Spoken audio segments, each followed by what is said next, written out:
Welcome to Tuesday night Bible study. We are in Genesis 1.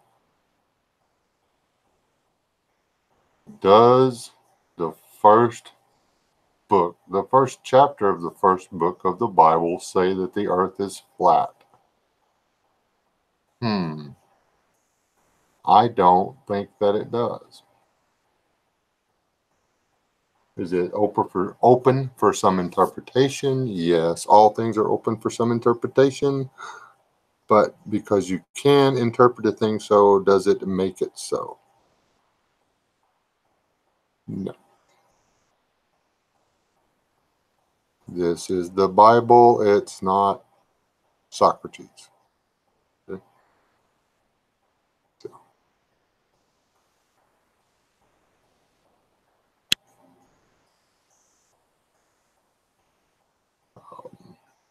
I don't have the chat pulled up. I don't know if there's anybody in here yet. Killdeer first. Chipper, just a Westland. Killdeer for the gold, Chipper for the silver, Just Aid for the bronze, Westland. West Wind's the sheriff, and then LS. Okay. Got the main one. Y'all might want to let everybody know that I'm doing the flat earth thing because y'all was all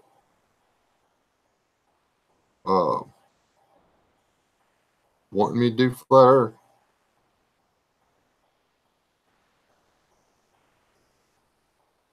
So y'all might want to get them all in here.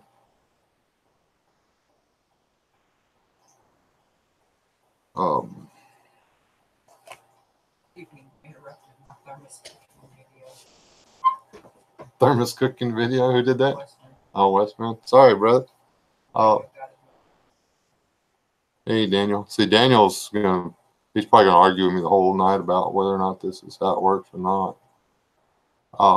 Y'all can see that I have it pulled up in two different translations. If you're actually looking at the screen and not the chat.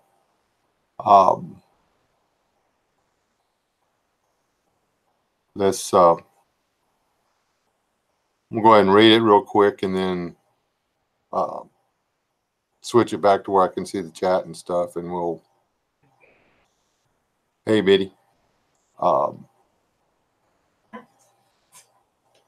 What? Earth is flat as Western skit. Heart. Well, you ain't seen my hat or hair tonight, so I don't know. Anyway, Genesis 1, verse 1, New King James Version. In the beginning, God created the heavens and the earth. The earth was without form and void, and darkness was on the face of the deep, and the Spirit of God was hovering over the face of the waters. Then God said, "Let there be light," and there was light. And God saw the light, that it was good, and God divided the light from the darkness, and called the light day, and the darkness he called night. So in the evening, in the morning were the first day. Then God said, "Let there be a firmament." The other word for firmament could be expanse, in the midst of the waters, and let it divide the waters from the waters.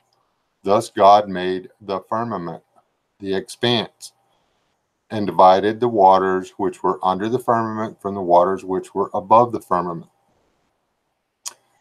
And it was so, and God called the firmament heaven. So the evening and the morning were the second day. And God said, "Let the waters under the heavens be gathered together in one place, and let the dry land appear." And it was so. And God called the dry land earth, and the gathering together of the waters he called seas. And God saw that it was good. Then God said, "Let the earth bring forth grass and herb that yield seed, and the fruit of trees that yields fruit according to its kind, whose seed is in itself on the earth. And it was so. And the earth brought forth grass and herbs that yield seeds according to its own kind, and trees that yield fruit, whose seeds is in itself according to its kind. And God saw that it was good. So the evening and the morning were the third day.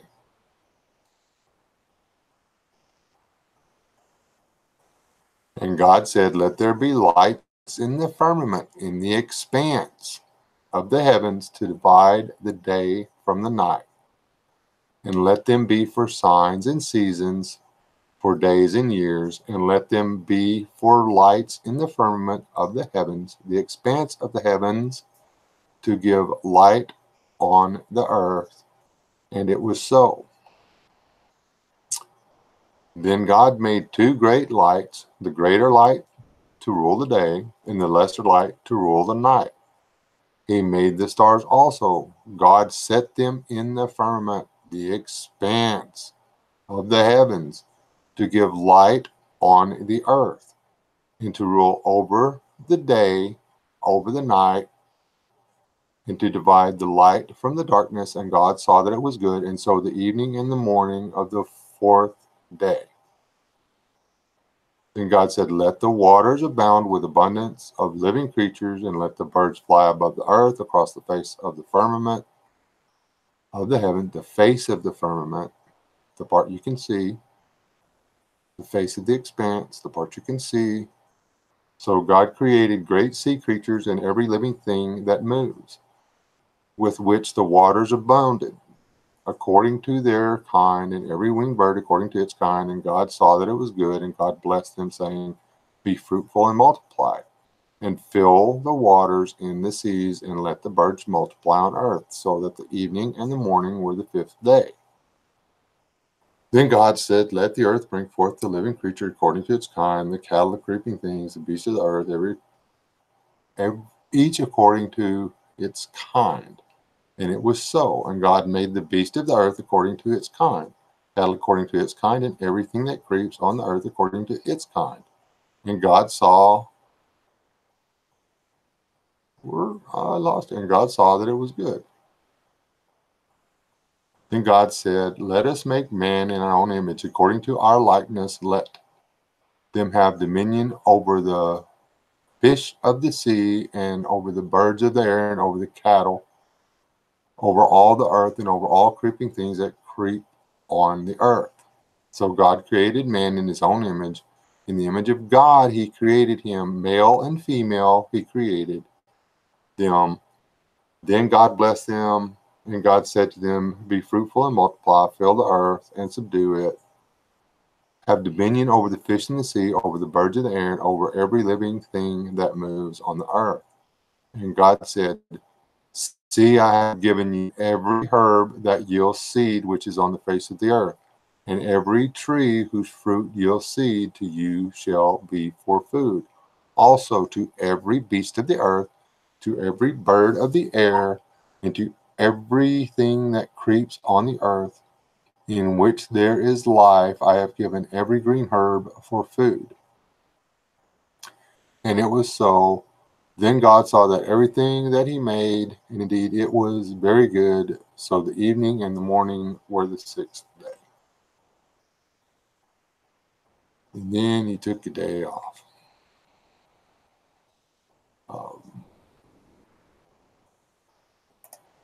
So there you have it. Now we know. What did I tell you? The earth is not flat. It does not say that the earth is flat. It don't say nothing about no snow globe. Not trying to be tacky, but it don't say nothing about no snow globe. I got nothing in the chat over here. He was saying that the Bible says that the earth is a flat snow globe. No. Do pop out chat and see if I can get it to keep up over here. It's loading slow. I've got a lot of windows open, so I expect that. Dun, dun, dun, dun, dun, dun, dun, dun.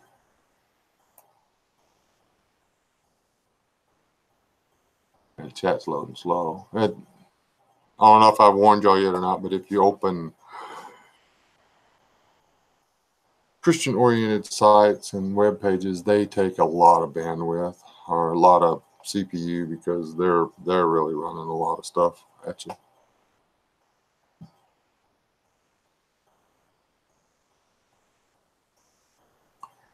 It is he who sits above the circle of the earth. Yes, I have Isaiah 40:22 pulled up.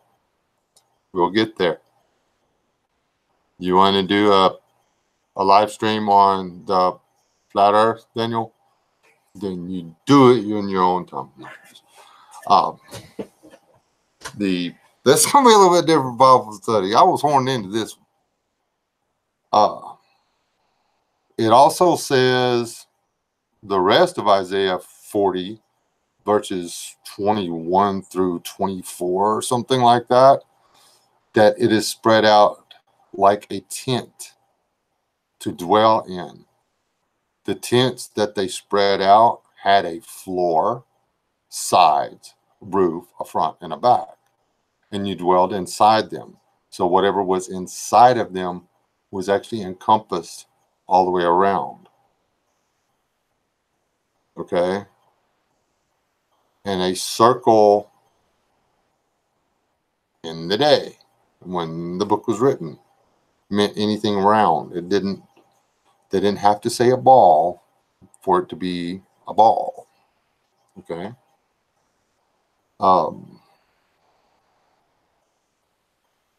And I do not believe for half a second, Mr. Daniel, that you're a flat earther. I don't know, you might be. But I personally don't believe that the earth is the size they're telling us it is. But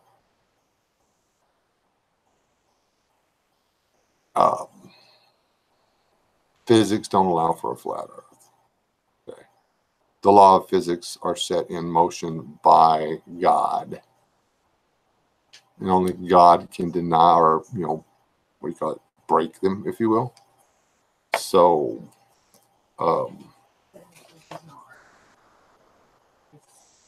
sporting, okay. But that's the circle thing. The flat earthers say, see, they said circle like a flat disc. No, it's not what it is. And I apologize, but I would really like for you to do a live stream where you're covering this. I would like to see your take on this. And apparently it's a very popular topic for discussion because LS is a flat earther. She's like a big time flat earther. I'm just picking on you, so don't stab me or nothing. It's way bigger. I ain't got to argue. I was on Google Earth getting ready for all this tonight. And those little heads on the Easter Island, which is oddly enough almost a perfect triangle. It's a cool way to build an island. Anyway, the little heads all point directly to generally in the direction where Mr. The dude that was supposed to go to Antarctica said there's a continent down there, another island continent the size of the United States.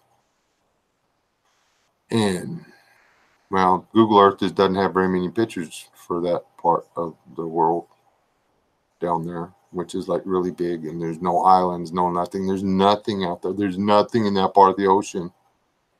Nothing. Did I say nothing yet? Nothing. A lot of people live on Easter Island.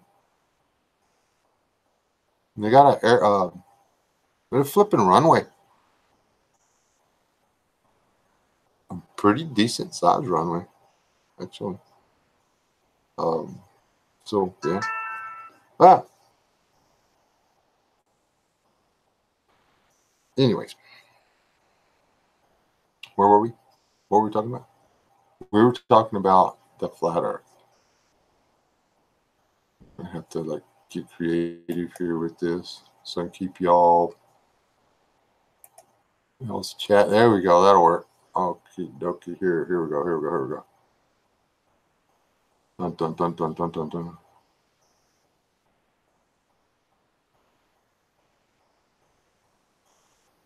And we can go on into the Young's literal if y'all want to, because it's really helpful too.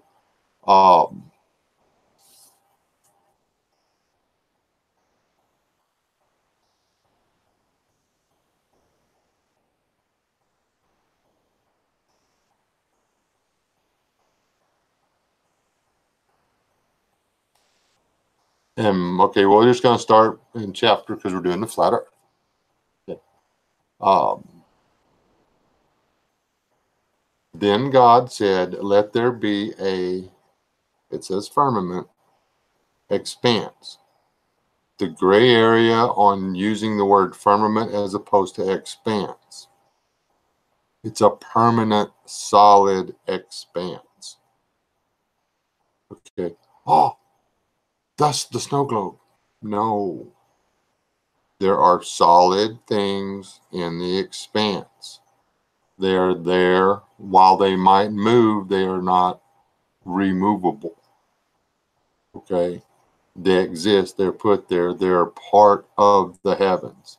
They're firmly set in place. Thus, a firmament in the expanse. An expanse actually has a starting and a beginning. Biblically, the universe, or rather at least our galaxy, revolves around our planet. Even if our planet revolves around the sun, everything else revolves around our planet because they were placed in the firmament above us. Okay? But this book, any M-class planet, still that from Star Trek, any M-class planet in the multiverse, still that from what's that blind guy with the knife and stuff?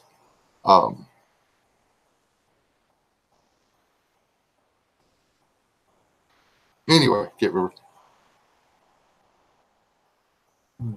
This would still apply because everything was in the beginning was God, and God created. Boom. So when he was hanging the moon and the stars, those planets are the moons and the stars. The other planets, the things out there in the expanse, were made at the same time by the same hands. So the book still applies today. But anyway, God made the firmament and divided the waters which were under the firmament from the waters which were above the firmament, the expanse. The expanse has a beginning and end. The beginning would be the surface of our planet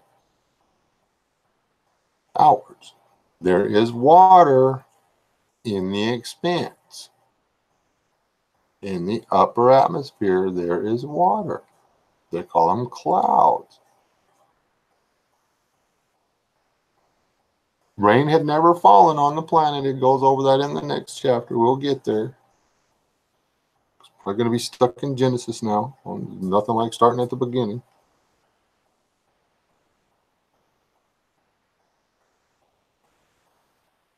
God hadn't caused it to rain yet. He does. But not yet. Is it possible? All you science buffs. Is it 400 billion years ago? That's like before the dinosaurs. Check it out. It is theorized by science that there was actually a layer of liquid water, albeit only a few inches thick, I believe. Can't remember exactly. That surrounded the entire globe. Now, That's a scientific theory. I don't know if you can still find it in the textbooks because it kind of lines up with Genesis, and people don't like that in the science community. But when you find limestone and you find these little odd brown rocks, the limestone's coming off, but there's like these round rocks in it. That's supposedly an ancient life form. It's an ancient plant. When those were around, they were the only thing pretty much around in the ocean and on the beaches and stuff. That's why they're covered in sand and then turned into limestone. Okay. That's when that water was all around the planet. It was too hot for just about anything, too hot and too humid all the time for just about anything but these things to live. And at some point, something caused the water to come down out of the atmosphere onto the planet. Rain started happening. Okay. But according to science, it used to didn't rain here. For whatever reason. I don't know. I didn't make up the thing. I just read it in a paper. Okay. But anyway, there you go. Science backs up the whole water up there, water down here. That changed after the water is not up there anymore. Because it did what? It rained for how long? And people were like, why is there water coming out of the sky? Because you didn't build a boat. That's why. Anyway. And God called the firmament heaven. And there's several different meanings for heaven when it's talked about in the Bible. Not all. Every time they say heaven, do they mean literally the little place where God lives and you get to go and live forever with him. Heaven can mean outer space. It can mean the atmosphere.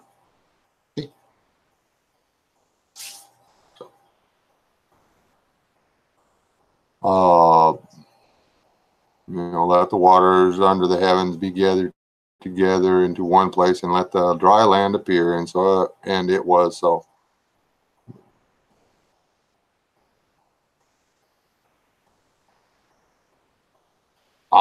Verse 14. Then God said, let there be lights in the firmament of the heavens to divide the day from the night, and let them be for signs and for seasons and for days and for years, and let them be for lights in the firmament of the heavens to give light on earth. And it was so. Then God said, let there be lights in the expanse. The permanent stable will always be there. Expanse of the heavens, atmosphere, outer space, the expanse, to divide the day from the night.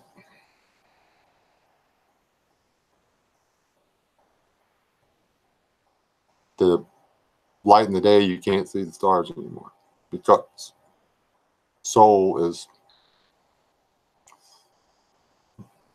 too bright and it drowns them all out. That's why, unless Luna is chasing too close and dragging around during the daytime, which is really pretty. I love to watch the moonrise and the sunrise at the same time. It happens a few times a year. It's seriously pretty. The colors are amazing, but anyway, I digress. Anyway, and let the lights for the firmament be of the heavens to give light on the earth. And it was so. And then God made two great lights, the greater light to rule the day and the lesser light to rule the night. He made the stars also, and he made the stars also, and God set them in the firmament. Did I already go over this? Of the heavens to give light on earth, and to rule over the day and over the night, and to divide the light from the darkness. And God saw that it was good. So the evening and the morning were the fourth day. And then he made fish. Notice he made fish first. Where fishing is the coolest thing. Fishing is even better than hunting because God likes fish more. That's why he made fish first. Right there it says, let the waters abound with an abundance of living creatures. That's the first thing he did. He made fishes. And then he made birds. That's bird season's second. And let birds fly above the earth across the face of the firmament of the heavens. Go across the face. That's the sky that we can see. Not the snow globe.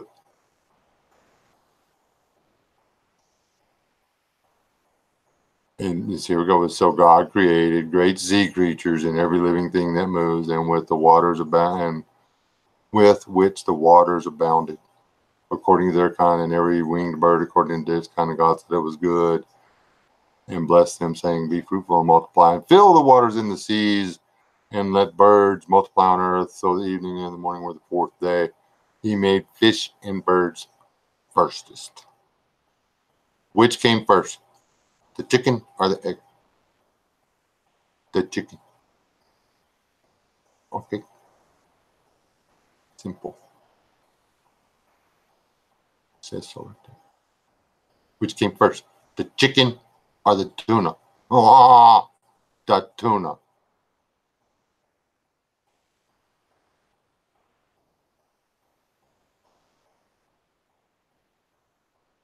And then he made cows and stuff. And then he made, well, he already made grass, I think. And then he made man.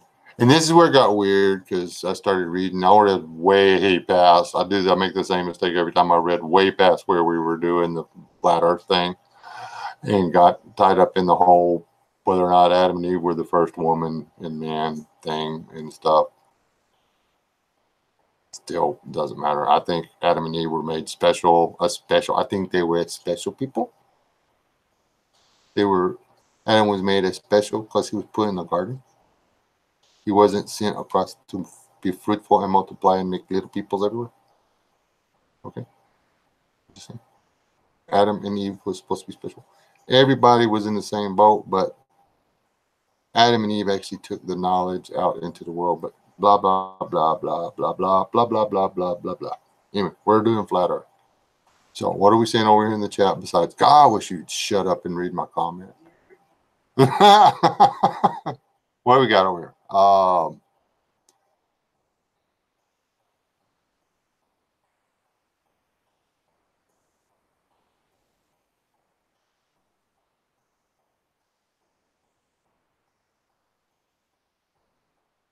There is some debate on whether or not dinosaurs are fake, but that's not my conspiracy thing. That's this other dude.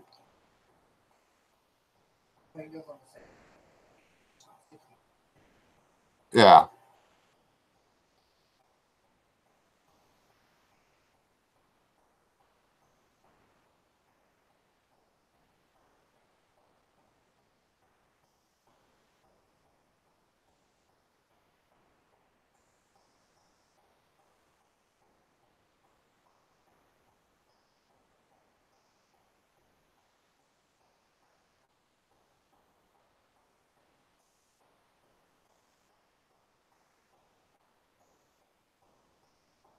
Jeff Nolte, first God, then the void. Need to capitalize that, boss. Just saying. I know it was probably a typo, but in here we capitalize it.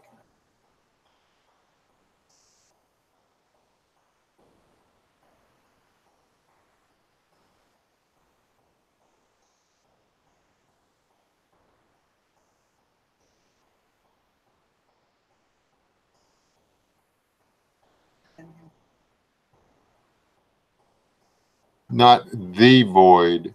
It was void. I knew I had to reread that, make sure I was thinking that straight. No, I went back up to catch up on what I'd missed. What am I missing down at the bottom now?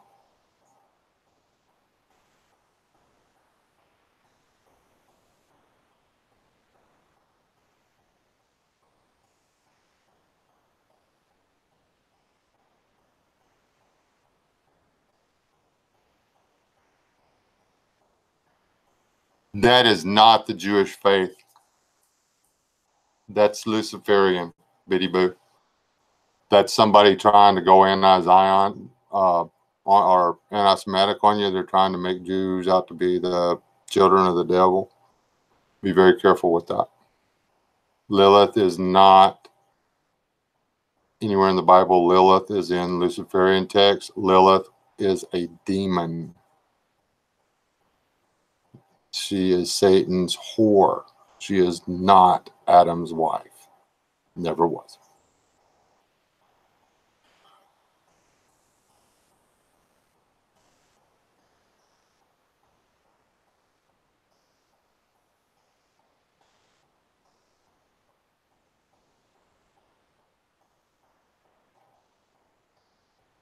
Yes, Killdeer, they should be.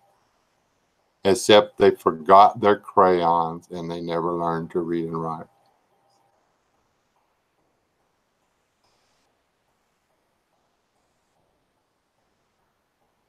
Oi, hold on. It infers as well that light as enlightenment and darkness as the opposite.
I'll have to research that, Jeff. I'm not a scholar of the Hebrew language.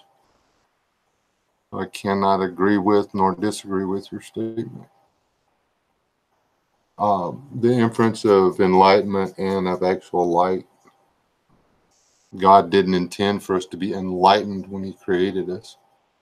He intended us, we didn't need to know. We were still directly connected. We were not separated from him by sin. So we didn't need to be enlightened. And at the beginning, we had no need for enlightenment. So.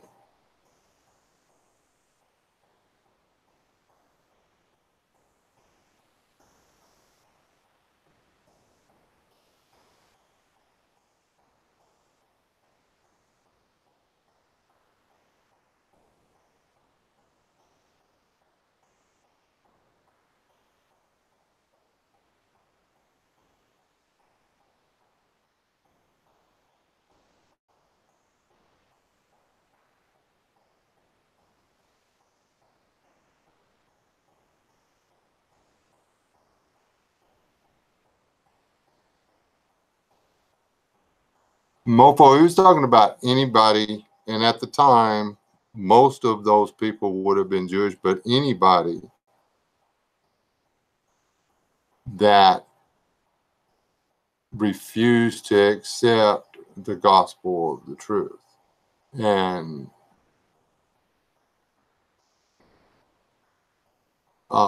yeah, we don't.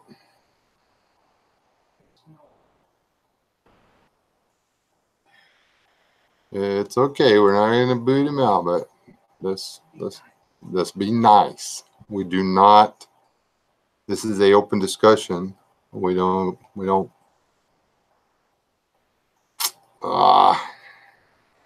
bust somebody up for having a difference of opinion. We try to change their mind with open discourse and intelligent words. So where's the verse that is saying that we are all Satan? No, he's talking about Hebrews and stuff.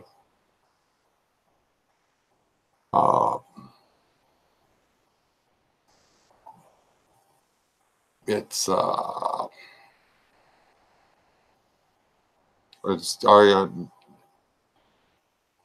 den of vipers and all that stuff. It's in Matthew or Luke, one or two, maybe more, maybe all of them. But he called Peter Satan, but he wasn't talking about Peter. He was talking about the spirit that was causing him to. I mean, Peter said,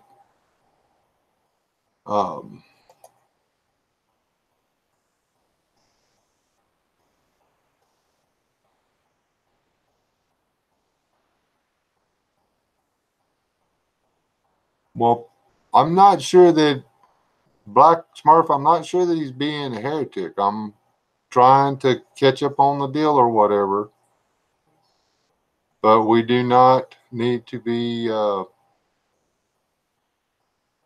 if there needs to be name calling or calling out, please let me see if I can find what he's saying up here.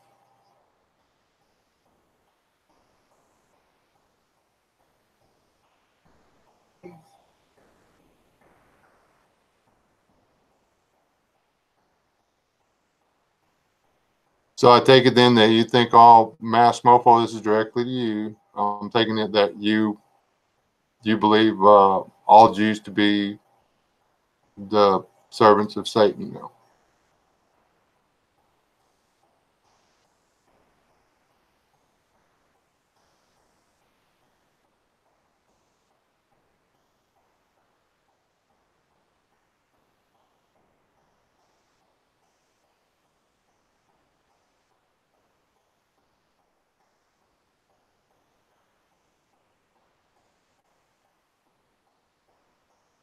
But we still don't call names.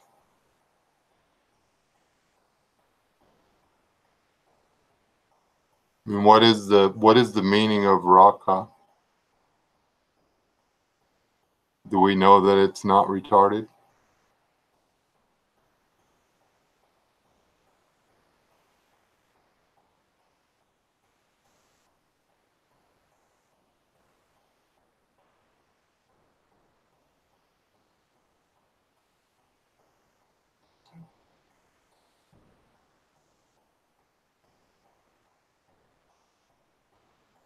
Yeah, I think so.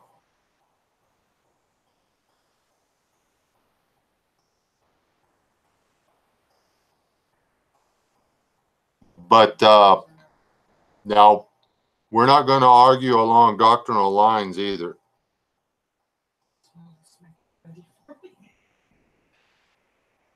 All right, we're not going to do that. Whether you count yourself as non-denominational or not, whether you don't consider yourself to be a denomination or not, we're not going to argue along those lines. It is strictly forbidden in my Bible to argue over doctrine. Okay, so we can't do that. Not in here. I mean, if you want to do it on your own channel or at your own church or whatever, that's between you and God. But do not argue doctrine in my chat because it's forbidden.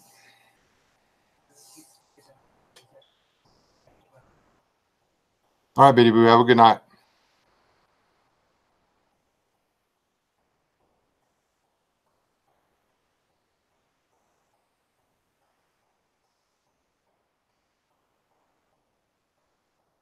Yeah, my God was a Jew, or my Savior was a Jew. The guy that hung on the cross for me was a Jew. So, yeah. Peter was a Jew. Saul was a good Jew. Stephen, first martyr of the church. He was a Jew.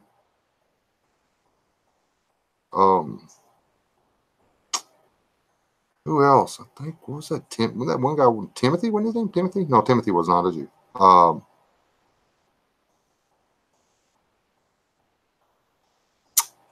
Dang, I can't think of the name. John. I think John, yeah, John.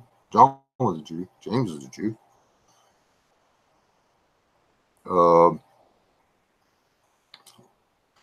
Nicodemus, the guy that risked all kinds of trouble to get the body of our Savior off the cross and in the ground. He was a Jew.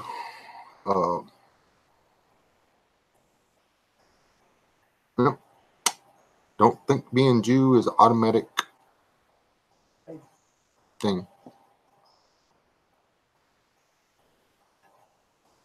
Doesn't automatically get you to heaven or automatically get you damned to hell. Either one.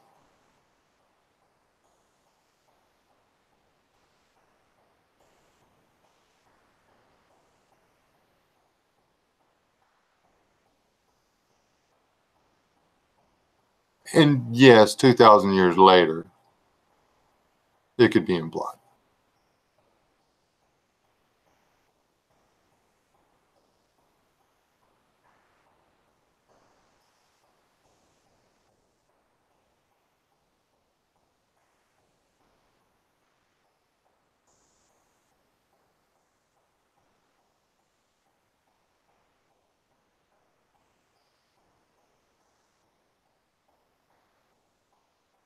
Well, right now, Masked and Smurf, we got an argument going in the side chat that has nothing to do with our conversation. It has nothing to do with what the chat's about tonight. Nothing. I ask that both of you drop it. I will accept a sure Wes or okay Wes or anything like that in the comment section.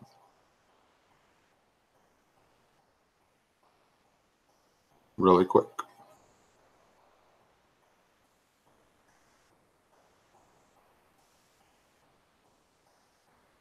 And we will not talk about that.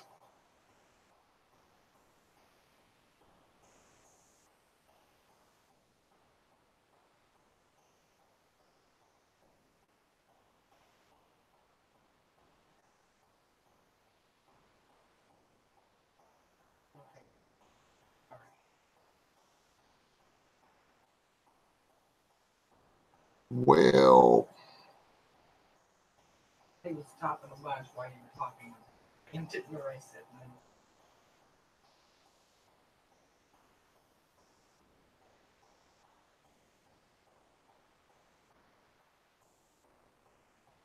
anyway, like I said, we're going to get back on the topic of the flat earth, or I'm gonna kill the stream. I will not allow doctrinal arguing or anti anybody. I don't, we're not gonna come in this chat and we're not gonna slaughter Muslims. We're just not gonna do it. That's not gonna convert them to Christianity now, is it? Hating or talking trash on a race or a faith isn't going to convert them to Christianity now, is it? Hate is not going to help anybody now, is it? My God did not send his son to die for me on the cross out of hate. He did it out of love. It doesn't say God so wanted a bunch of hate on the planet that he sent his son to make everybody hate everybody else. No, what it says. So God so loved the world that he sent his only begotten son For God so loved the world that he sent his only begotten son, so that whosoever would believe in him should not perish but have everlasting life. He did not send his son to condemn the world, but the world is condemned already because he sent his son and like yada yada yada. You get where I'm going with that?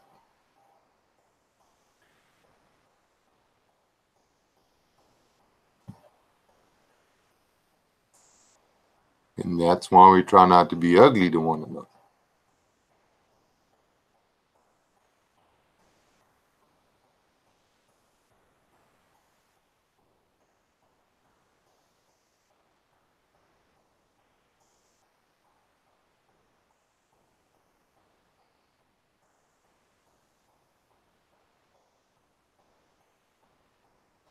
I'm not saying he's trying to argue. I'm just saying that the chat was going in a direction that I couldn't go in. Yes, first there was God. God created the heavens and the earth. You can take Genesis 1:1 and go to John. Is it John? John 1? Like the First John, or is it John? John or First John? Yeah, I gotta look.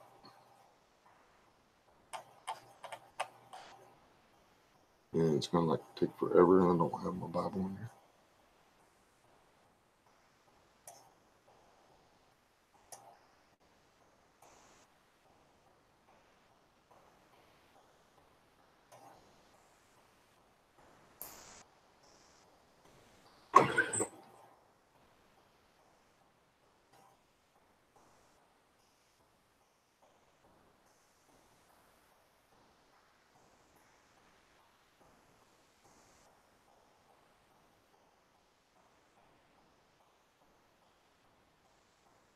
There it is. The first part of Genesis is in the beginning, or God created the earth. And John 1, in the beginning was the Word, and the Word was with God, and the Word was God. He was in the beginning with God, and all things were made through him, and without him nothing was made that was made. In the beginning, we'll go back over to Genesis. In the beginning, God created the heavens and the earth. And on the void thing, the earth was without form and void. That means there was nothing on it. The planet was here, but it was just a big giant ball of mud, I guess, if you will.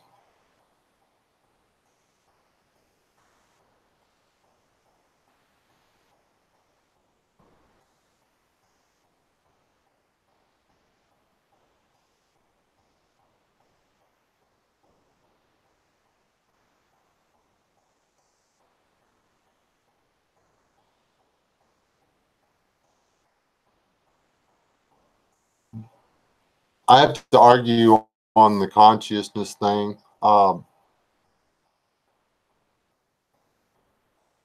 Dogs, cats, ducks, chickens are aware that they're alive.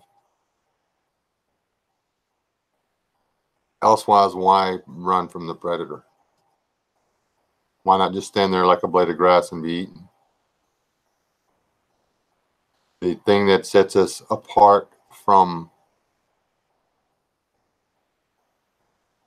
the chickens and the cows and the goats and the grass and the trees is that we have a soul. We are actually independent and free-willed. God could, but he chose not to control every step, every aspect of our lives. He gave us free will. We can either choose to follow him. We can choose, as was put to Cain, we can choose to be humble in our worship or not. We can choose to make an offering for the sins that we have committed or not to. We can beg for our life and God can grant it to us, but it's going to come with conditions.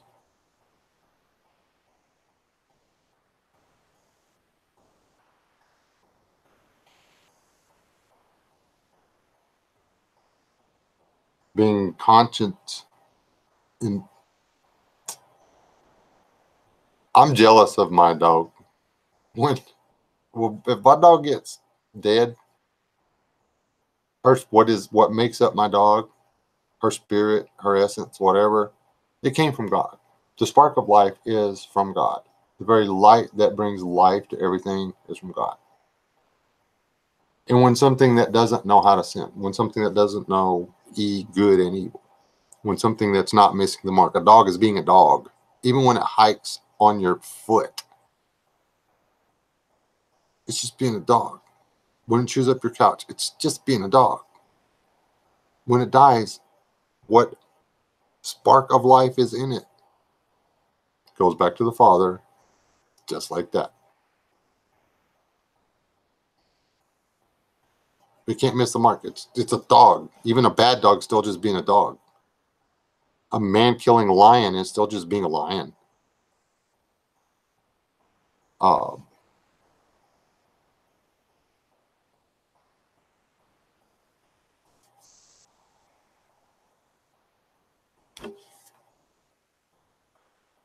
One thing that sets us apart from the animals or everything else on earth is our ability to understand that we're getting it wrong. We know when we're doing something wrong. A lot of the things that we have to justify doing, if we have to justify them, if we have to justify doing them, or not doing a thing, or whatever, we should question it.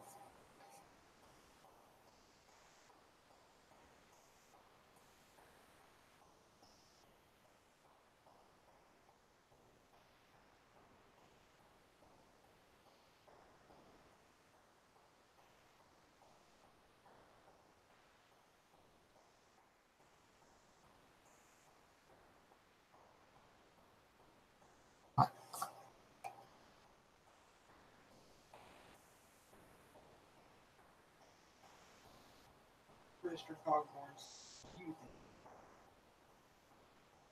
No, I do not. I do not believe the earth is flat. I do not believe we live under a glass dome. Do I believe that there are things out there that we can't explain? Yes.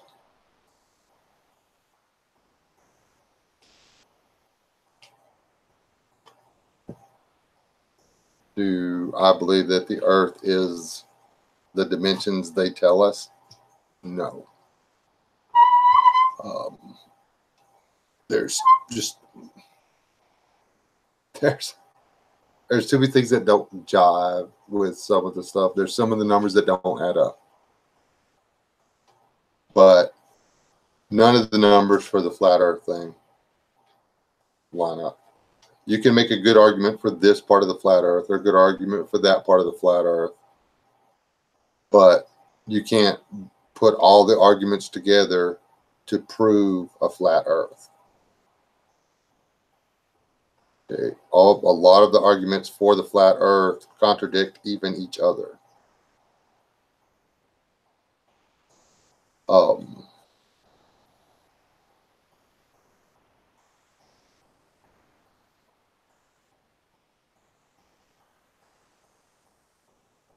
But that being said, here's the but. The curvature of the earth, the published curvature of the earth, and the actual curvature of the earth are a little different.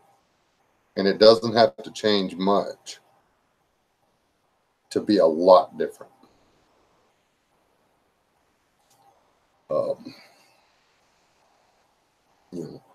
Say something's supposed to completely disappear from view in 80 miles. But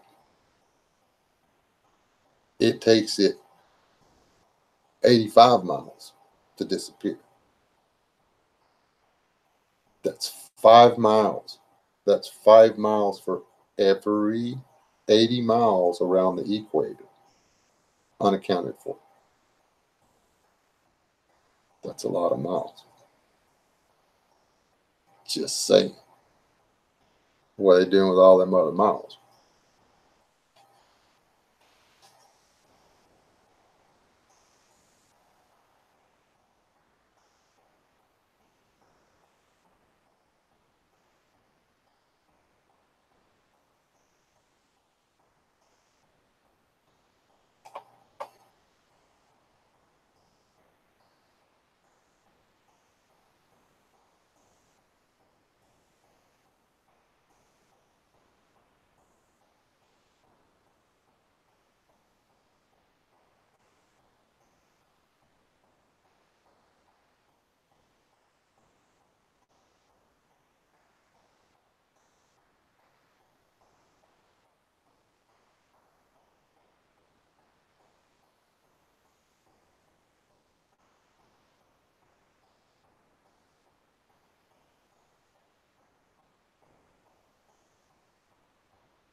Jeff, when you won't see your dog in heaven. There's all dogs go to heaven. There's not a bunch of dogs running around up there chewing on telephone poles and fetching entire trees. They're not superhuman immortal dogs. It doesn't work that way. They're what the spark that made them just goes back to God.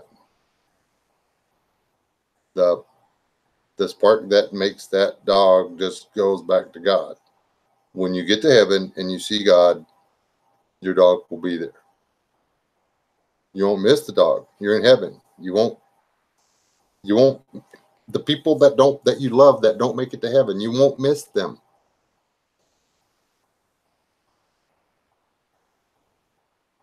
You won't miss the people that don't make it.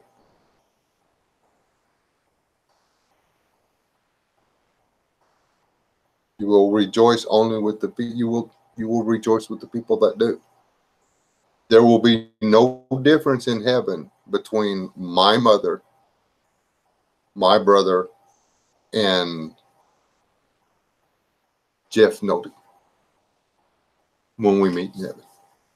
I will love my mother and my brother no different than I love you if we meet there.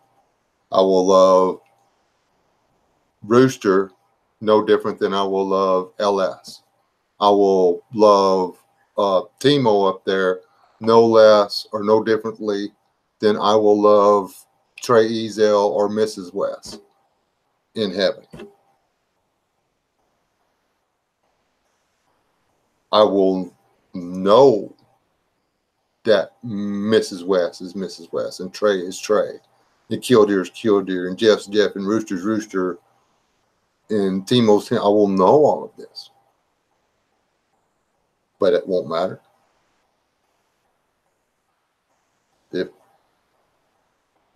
It won't matter.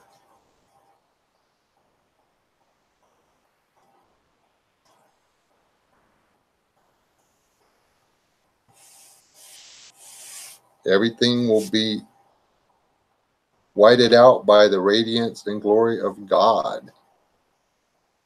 When I look at all those saints in heaven that made it there before me, if I even get there, because I'm pretty sorry, SOB, then I will see the saints. I won't see black folks. I won't see Chinese folks. I won't see white folks. I won't see Methodist. I won't see Lutheran. I won't see Church of Christ. I won't see Baptist. I won't see Jew. I won't see Orthodox Christian. I won't see Church of God. Won't see Primitive Baptist. Won't see First Church. None of that. Won't see the Church of England. Won't see Catholic. I will just see the other saints. That's it. That's all that'll be there. And that's a fact.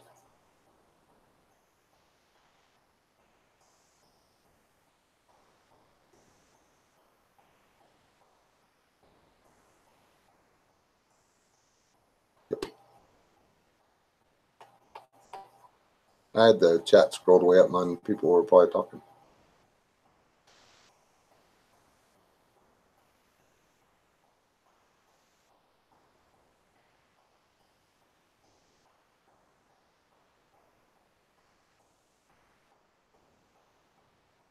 The same reason that people don't believe we went to the moon. They want to have something to rage against.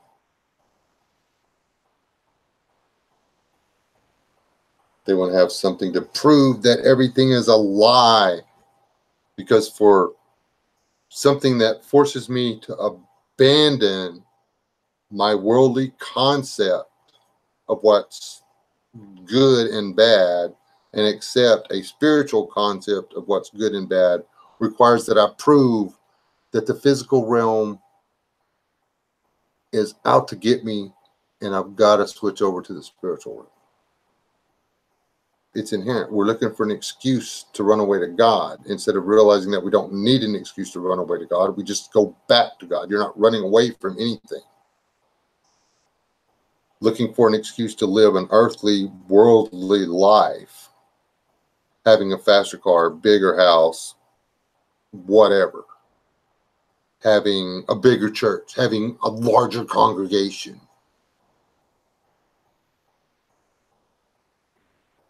Whatever. All of that is not running to God. That's running from God. And yeah, I included a large congregation in there. Organized, I do not believe that organized churches are what God intended for his church. Do you honestly believe that the man that took a sash cord and tore up people's tables and went to frailing people in the church for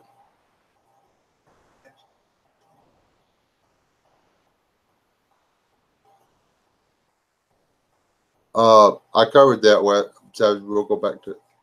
Let me finish this. Jesus is not happy with a $2 million porch on your $20 million church. I guarantee you that $50,000 sound system stings. You know.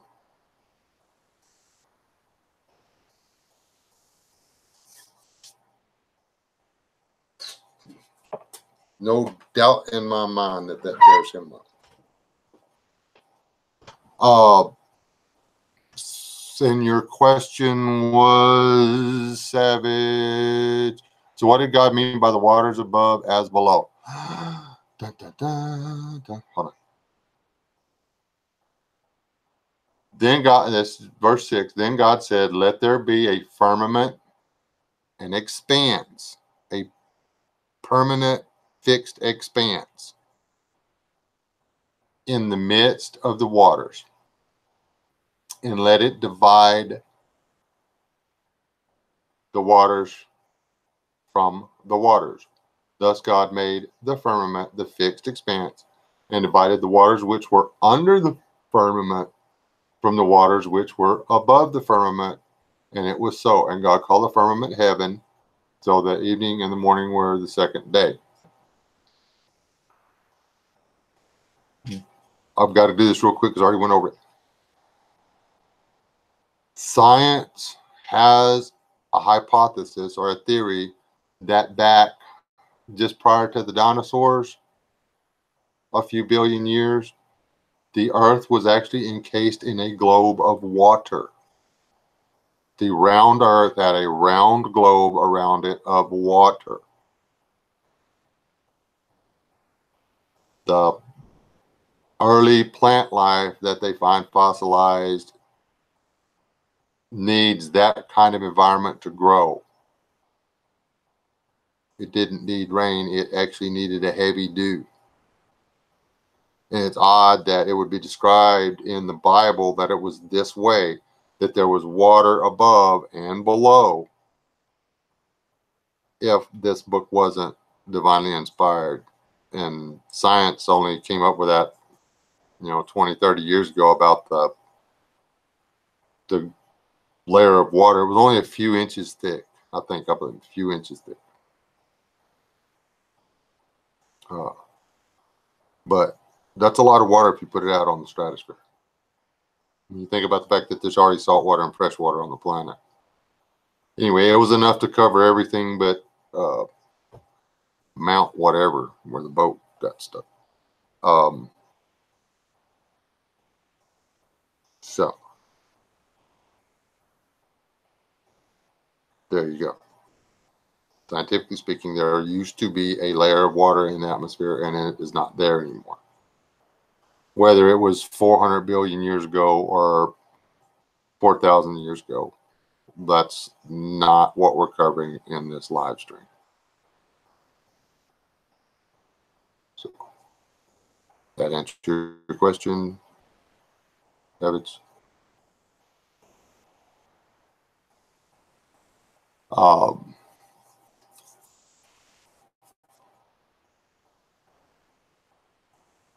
One of those National Geographic things where I both read it and then I saw it on a National Geographic show on the telly.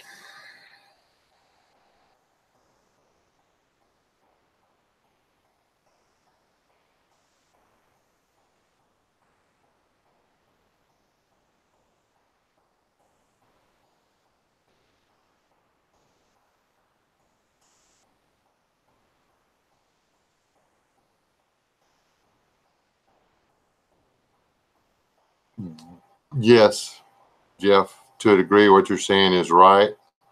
God does not exist inside of time. Time exists inside of God. Time has no effect or meaning on God. God is the same yesterday, today, and tomorrow. He is the Alpha and the Omega. He is the beginning and the end. God exists and time exists inside of God. God is not bound by the laws of time. So when we go to glory to be with God, we will no longer be inside of time. Time will exist within us, I suppose, maybe. But God does not exist in time. God does not deal with linear time. We are the only poor souls that are trapped in linear time.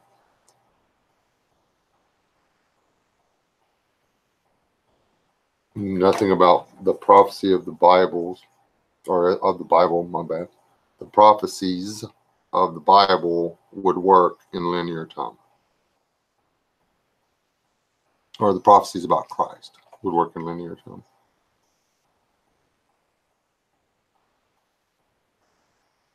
Because how can Christ die for our sins 2,000 years ago? We weren't born in linear time. Outside of linear time, when, if time doesn't apply to the person that's accepting the sacrifice or offering the sacrifice, then it works.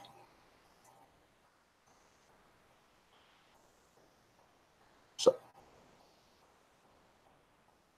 that is all of the Bible study.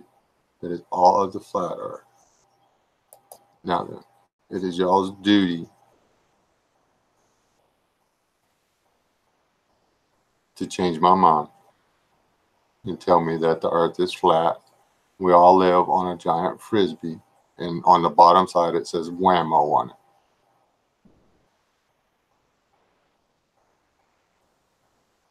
Or something. I really hope we don't live in a giant snow globe, and everybody's been playing with us time, and there's going to be sometime in the next 100,000 years that little fat giant alien dude that set us on the counter when his dad got home from a business trip doesn't finally make that last step over there and pick us up and just shake the snot out of us. That's not going to be any fun at all. I really don't think the snowman likes it whenever you shake the snow globe. I don't think he likes it. I wouldn't. I'd be like, stop doing that. This stinking glitter stuff really hurts. Hocus pocus. I shall be back. Don't sweat it. Just turn the camera on.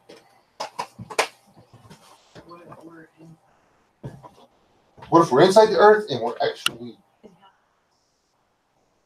See, I don't know. I don't think... We're not talking hollow earth. I like the hollow earth thing. I could be sold on the hollow earth thing. You can have, but see, you can't have a hollow earth if it's flat, though. I guess it could be two-sided. And that would explain why everybody thinks it's hollow, because it's like two-sided. See? We can make this work. I don't really believe in the hollow earth, but I would really like for Jules Verne to have got something right, okay? Okay,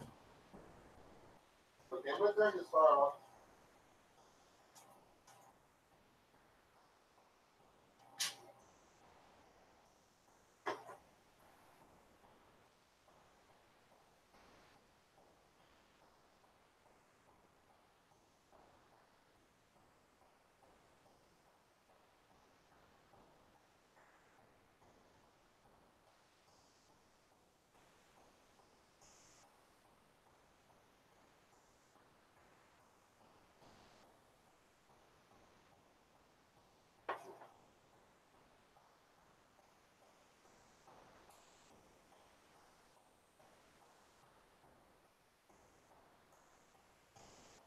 Did anybody convert me to flat earth yet?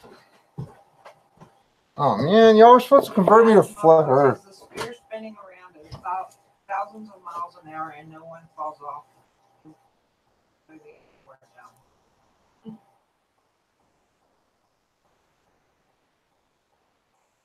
Jules Verne was good. He actually spawned the imagination of several science fiction books that were written later. He is responsible for the book Dinosaur Planet, which was never finished. The series Dinosaur Planet was never finished, which really annoys me.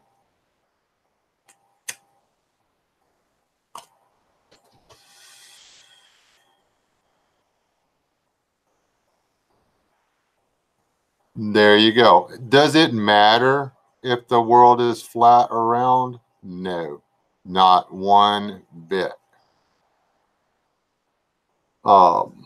Does it matter if the nails went through his hands or his wrists? No, it doesn't. But this gave LS something to do on a Tuesday night. But this gave LS something constructive to do on a Tuesday night.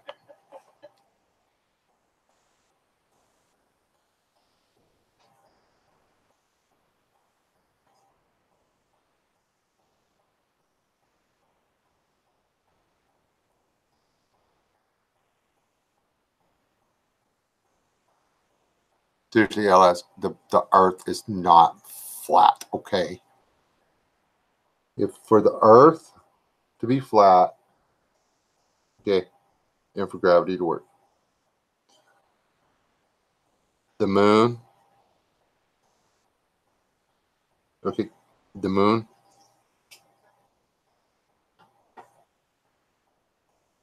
would have to be going around like the sun does, okay? And the sun would have to go around. The sun would have to be orbiting around and above the snow globe, or in the snow globe, or however, okay? The moon would have to be doing the same thing.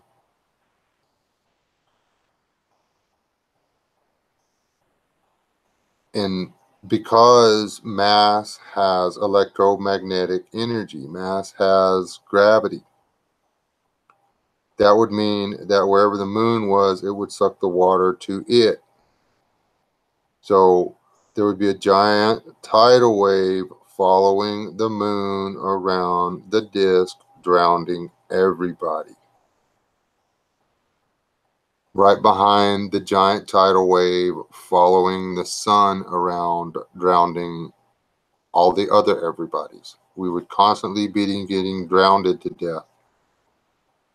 Every day we would get drowned to death.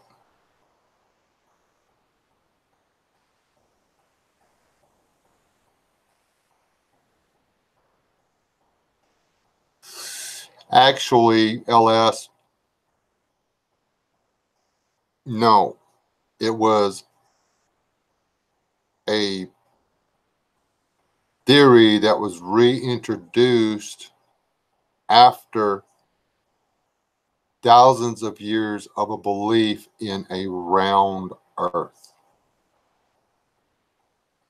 The round earth was scientifically proven in BC, and then again in a few hundred AD. Black Smurf was saying that on it teaches. Yeah.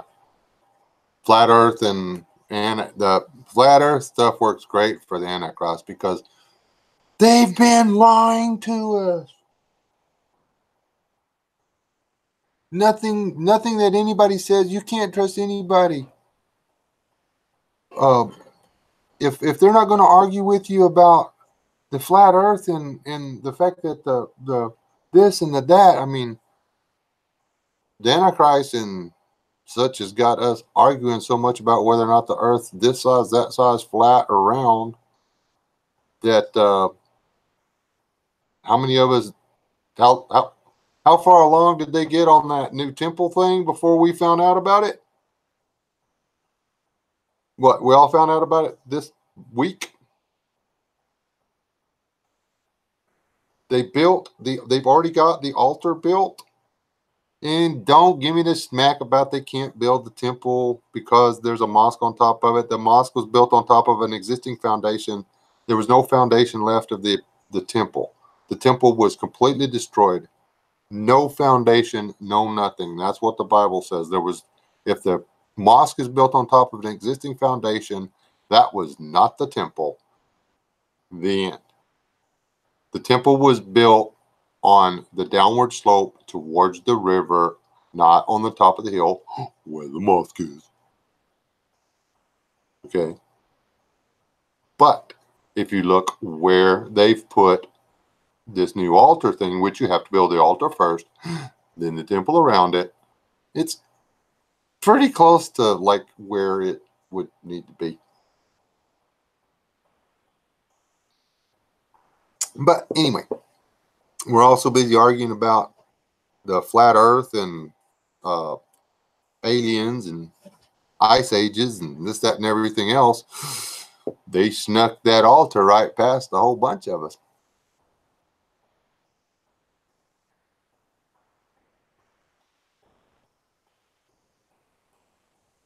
What'd you say, Rooster? Let me see.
Thank you, TiVo.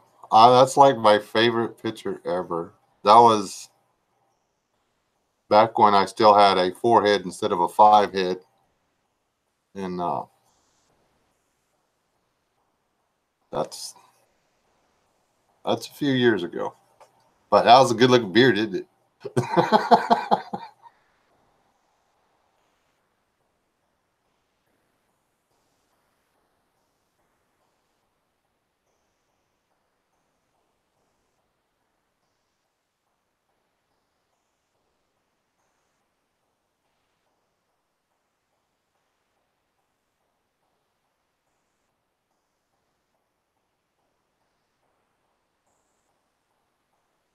Yeah, people are disenfranchised.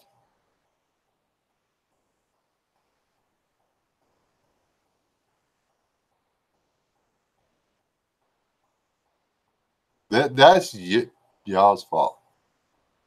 And this was a Bible study. It was, we're disproving wives' tales and getting back to what matters, God's word and what God's word says about our lives.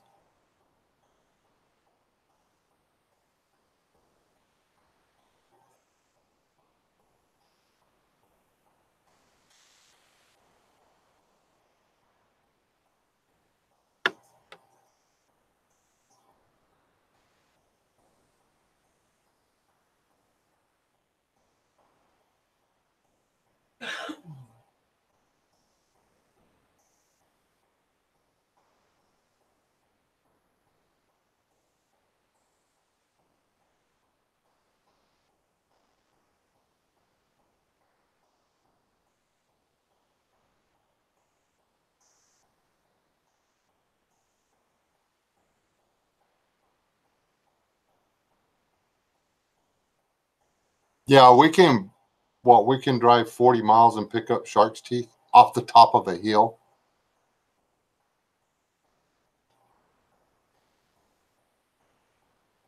Sorry, yeah, playing the devil's advocate, yeah. Yeah, I saw that comment.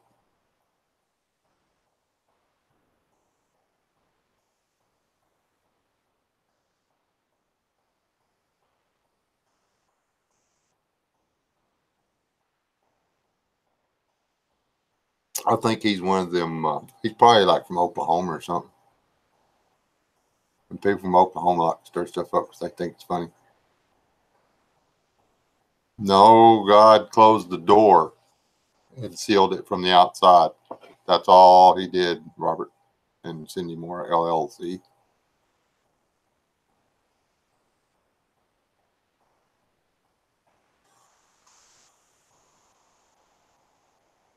Easy fishing.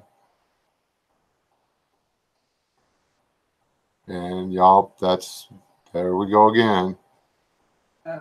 Y'all calm down. Nobody said he's trying to convert you to flat earth. You saw anything? I am missing that. There's a huge ice ring that holds it together.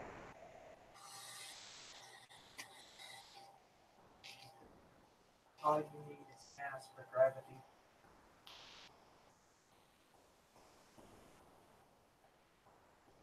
But still, for the sun and the moon to rise and set or whatever, okay, it would have to be a bowl, or not even a bowl. It would have to be one of those bunt pan looking things or whatever, for like the pound cake or whatever. And well, yeah, I know.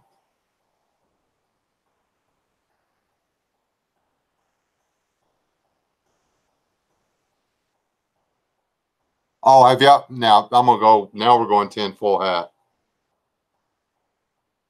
I I know, Rooster, but I don't. There's no sense in uh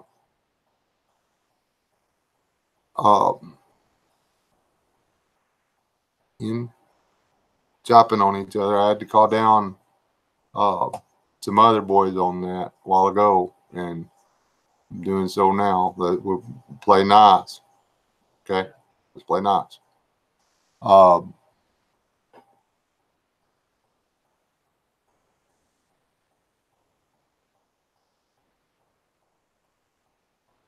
where Westman's Island 10 years ago there was a global flood. The ice started to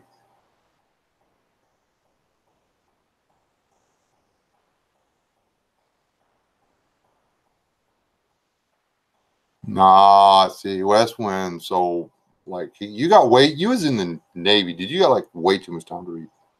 What am I going to do today while I'm on the boat? I'm going to read this book. Um,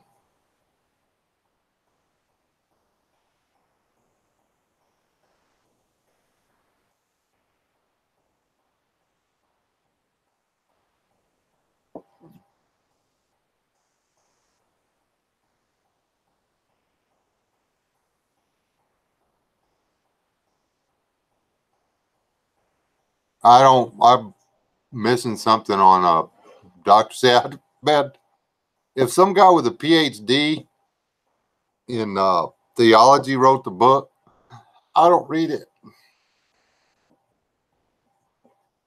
That's bad, huh?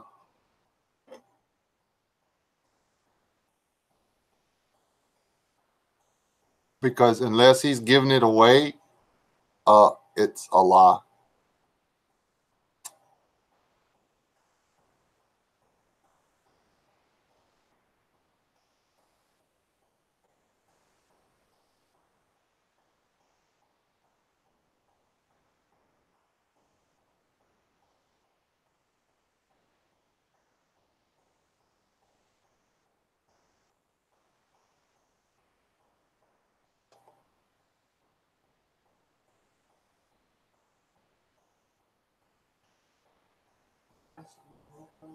Often wondered if you witnessed.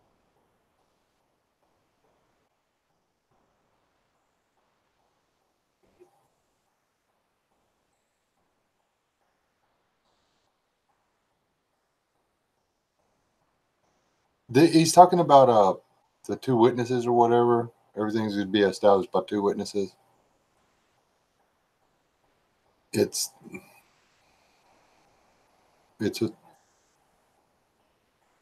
something. It's some of that good news stuff and everything. That's not something I followed, so I don't know. I don't know on that, boss. I don't.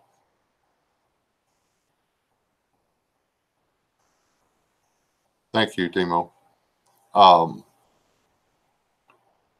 And I think his statement was more along the lines of he thought it was isolated to the Middle East.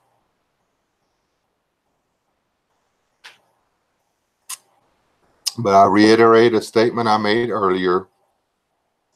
It is, you cannot convert or teach or enlighten with anger, insults, and hate. You can only convert, enlighten, or encourage with love, patience, and understanding.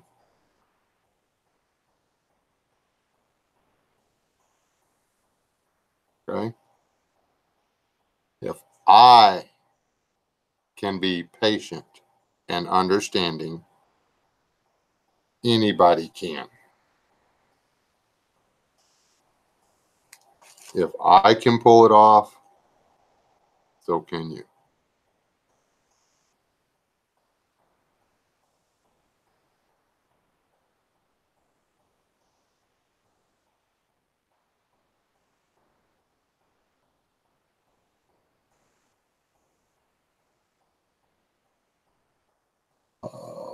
Seen White in Arizona. I missed something. I was looking down at the wall.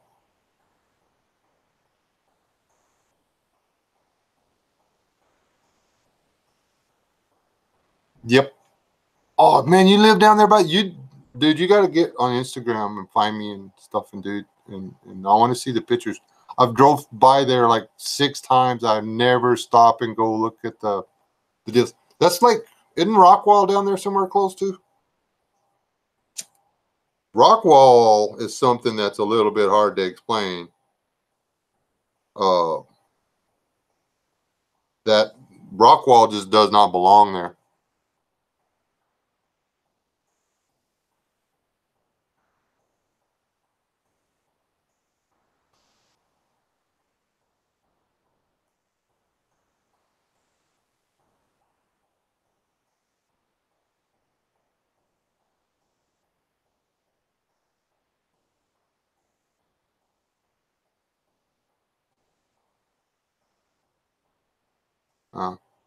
I just saw Rockwall on YouTube, and I was like, wow, that's kind of weird.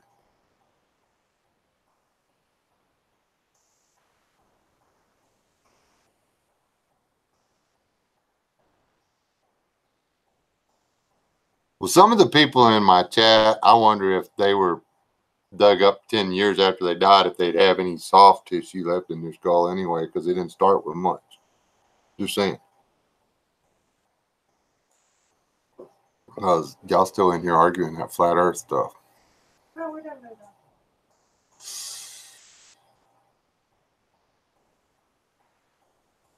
Have y'all seen the boot, the fossilized boot or the fossilized foot in the boot?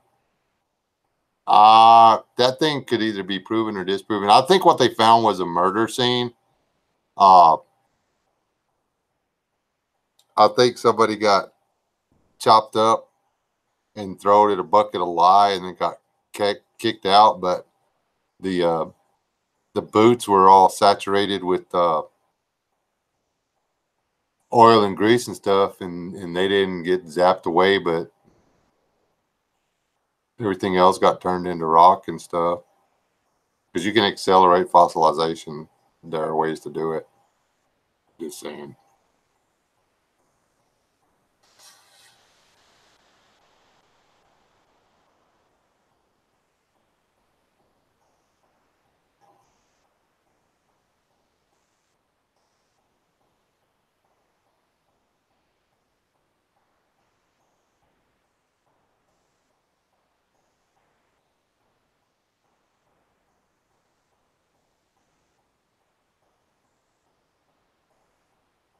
Yeah, but it tasted like rotten elephant.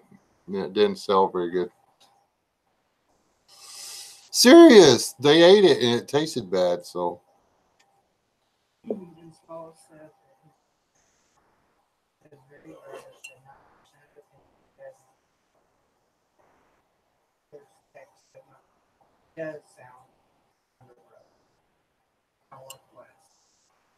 Yes. He didn't say kind of like. Yeah, kind of like me. And I figured that's what it was, Swallow. I mean, but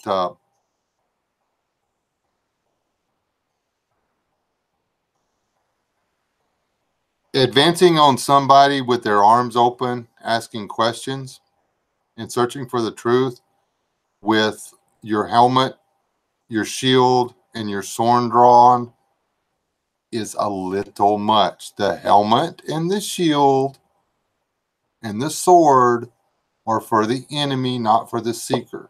That's something I'm having to work on myself.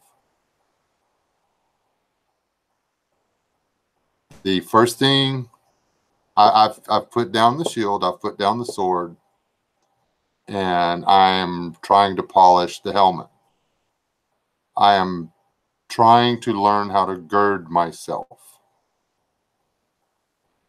I think girding myself would be the most important thing, because girding yourself is what?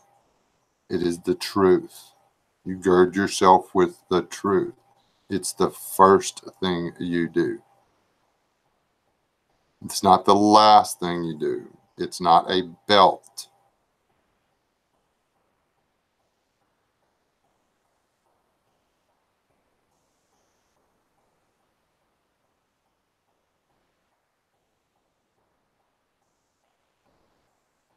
Humans are not a new thing, and I don't think we look like what's that little monkey, Curious George? I don't think that's what we look like.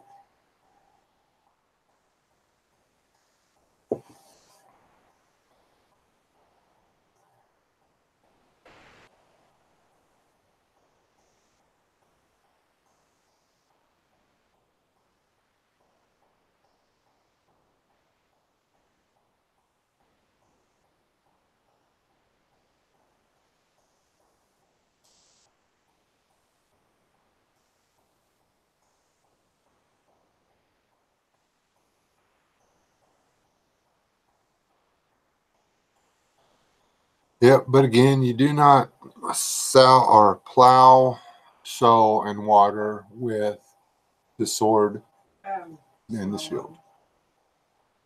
What? Mark asked me to let you know. Here he is, Jeff.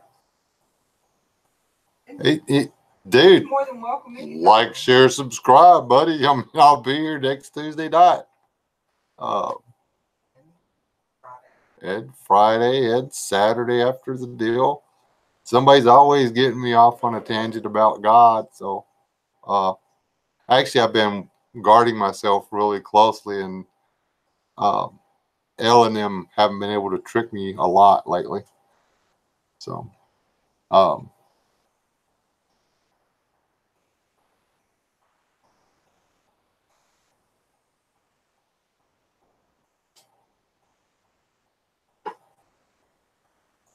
what I was going to say though, the flood. They're saying that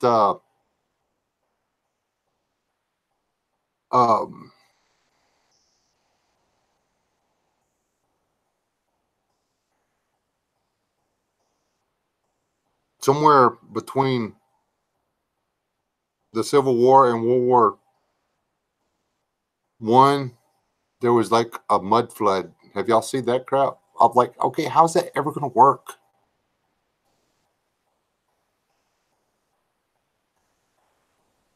I know, little sister. I'm just picking on you.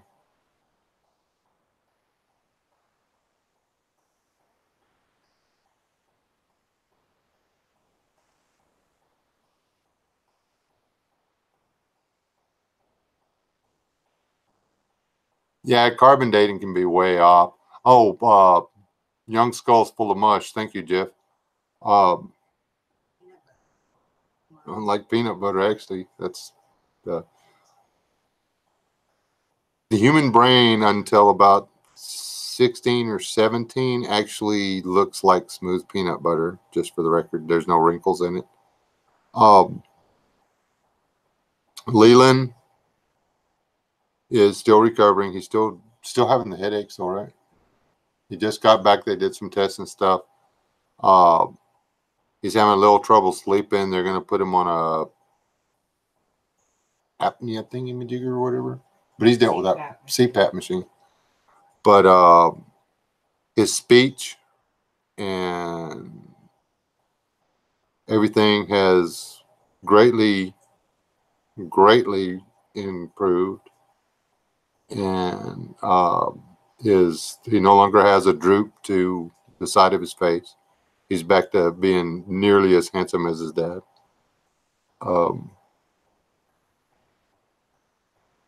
He is back to laughing and smiling and enjoying life a lot. So thank you again for all your prayers and everything for him. I ask that you continue to pray for him as he will carry that stupid little mutated stuff in his brain from now on. And,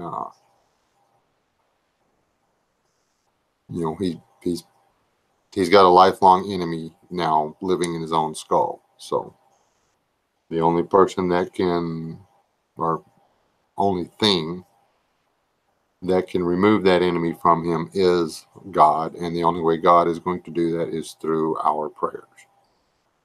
So I ask that you remember to lift Leland up to God for healing from his brain cancer. Okay? Thank you. Just wanted y'all to catch the update. He come over the other day to get a refrigerator for ice water. And it occurred to me that he wasn't slurring his speech. I had to listen super hard to catch it.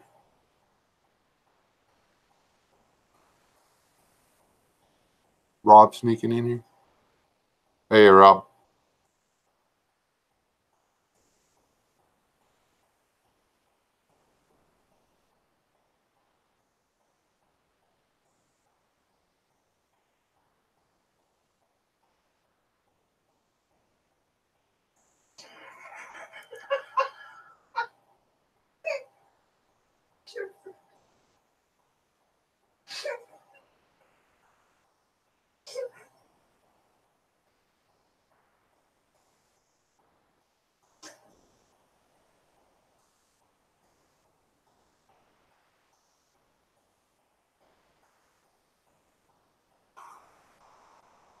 Me too, Chipper.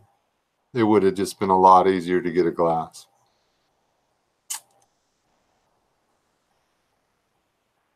They got the new shop built. And the break room is now some 200 yards away from where he works. And the only place to keep cool water and sodas is 200 and something yards away from where his workstation is. Whereas it used to be about 20 paces, 20 or 30 paces. So he's taking a little mini fridge, which was in the RV here, to work so he can keep water in a glass in it so it'll be cold. I don't think he's actually going to use the refrigerator to drink out of, though he might. It's a very small refrigerator. I think he's just going to store a container of water in it. So that, oh, good night, Rooster. Hey, thanks for coming by. Please come back, okay? Okay, that's so. Okay.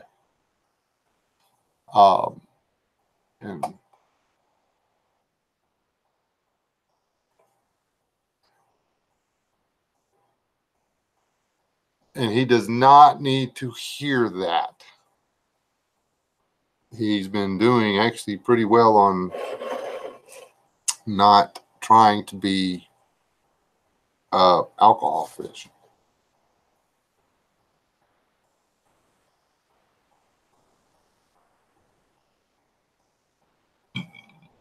Well, Rob, I guess, is a shining example of your pro tip there, Westwind, because he takes a little bit of medicine every night, I think.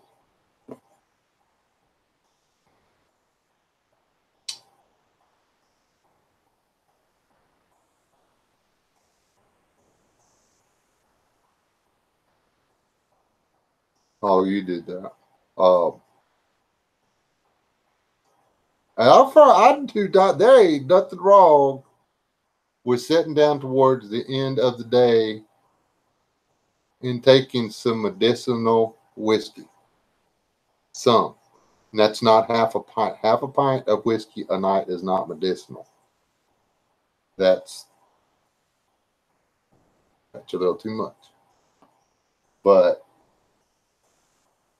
a stout bourbon and coke, ain't nothing wrong with that. Ain't nothing wrong with a cup of whiskey.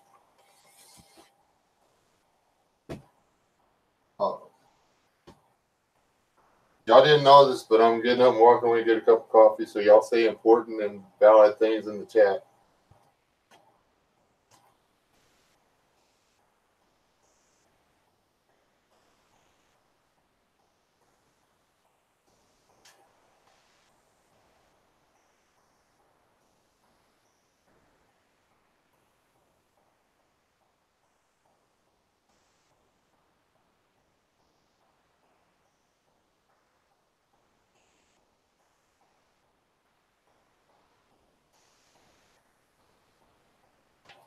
Ow.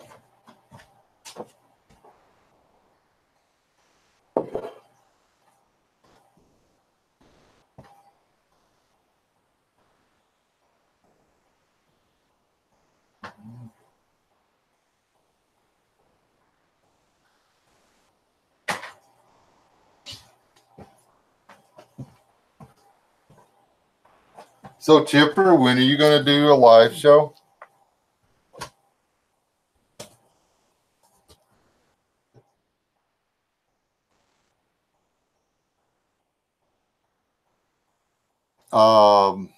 I guess if you drink Coke with it, Chipper, maybe. A beer with steak is a beer with steak. 2 beers with steak is nap time.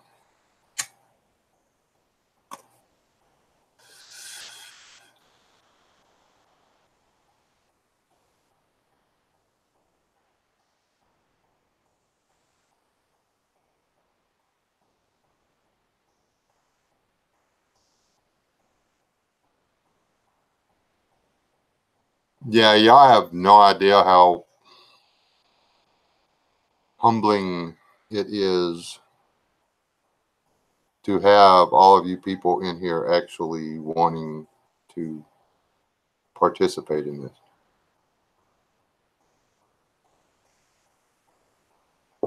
Except for Miss Message Retractor there. What'd she say? She probably called me fat, didn't she?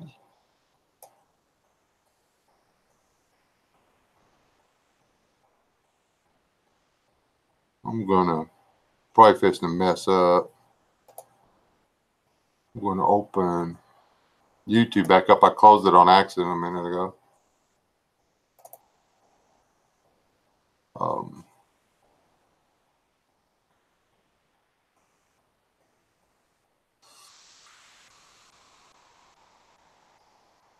If I can get it muted before it goes crazy on me.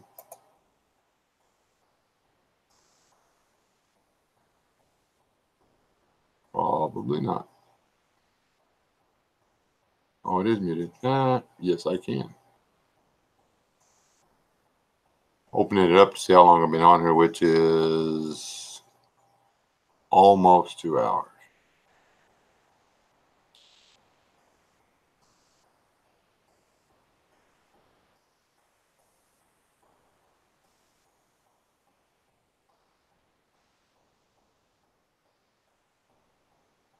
Oh man, I got a thumbs down, dang it.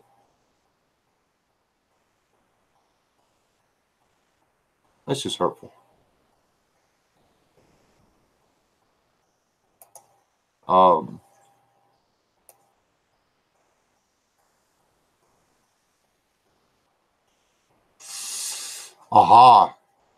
Grouchy came in here and I got a thumbs down. See how it is, man.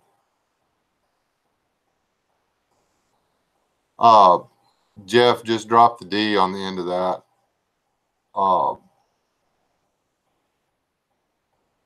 It's his name is actually Sheltered Land, a Gift from God.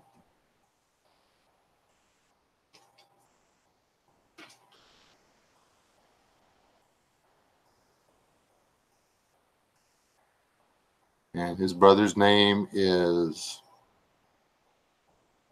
A Gift from God in the Sheltered Land.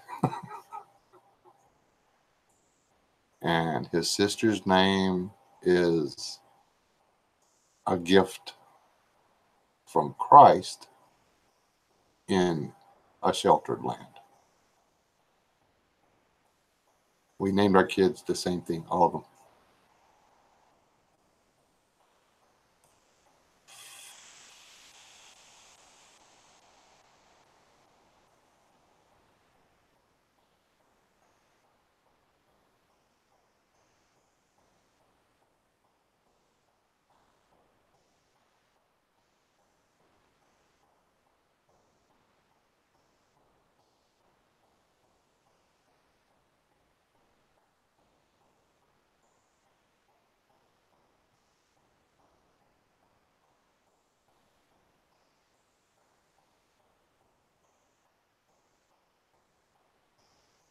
Oh, well, see, there you go, Rob. I was going to start drinking whiskey so I could make sure I didn't get brain cancer. Now you just made me all scared of drinking whiskey. I'm never going to drink bourbon again.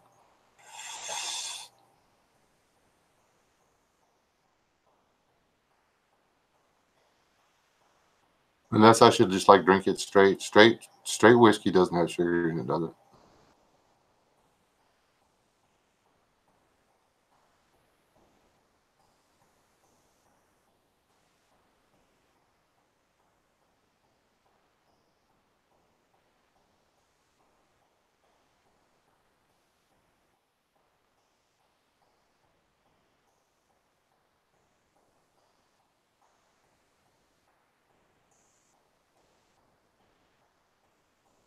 And in theory, bourbon and scotch and the such, the sugars have been converted into alcohol.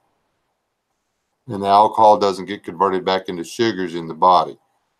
It's the mixers that are going to mess you up. Bourbon and water. Okay.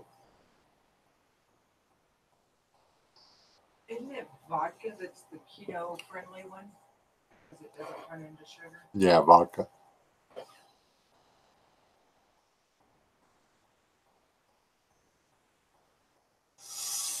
I might have to look that one up, Mask. I don't know if alcohol turns into sugar in the stomach or not. That would explain the belly.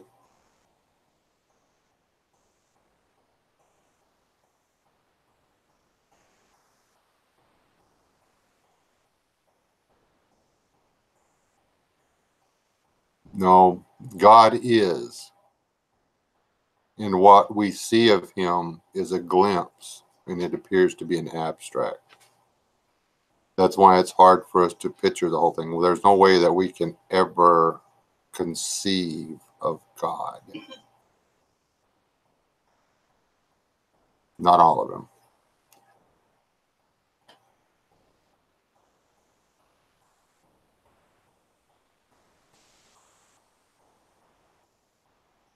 Whiskey and coffee is pretty good. I guess if you drink it black, there wouldn't be any sugar.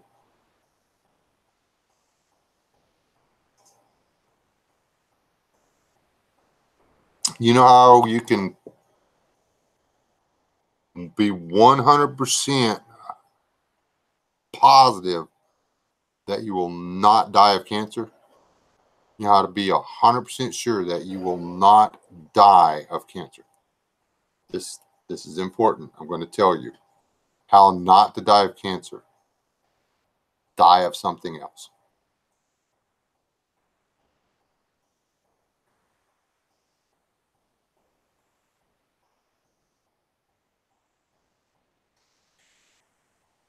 Ah, Westman got it.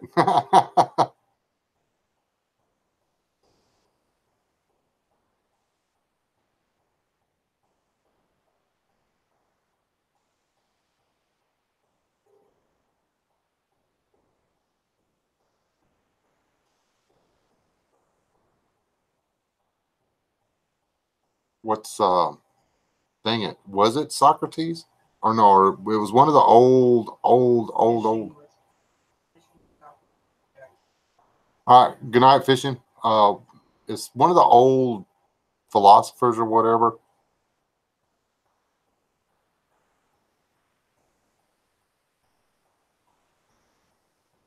It is with great joy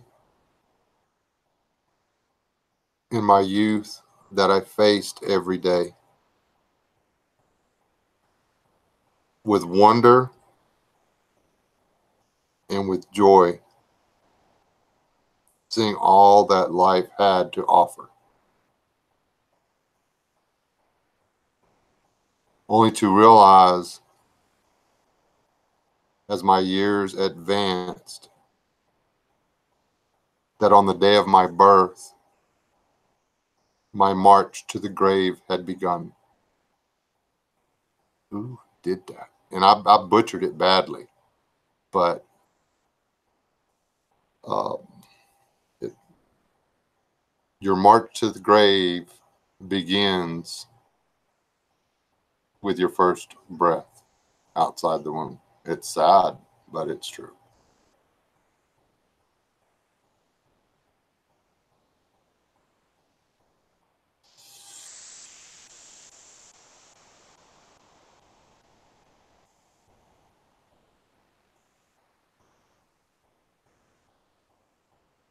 Pretty sure that was SpongeBob. Probably right, Jeffrey.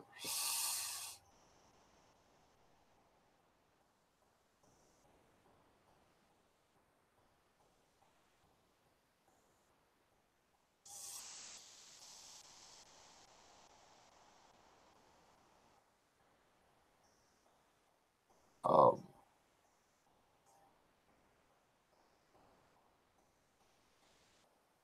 what's the Irish thing?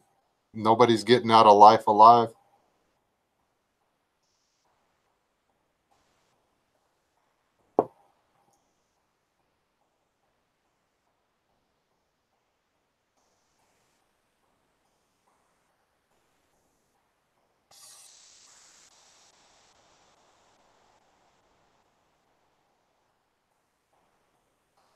Some guy genetically engineered a scentless rose. What a waste.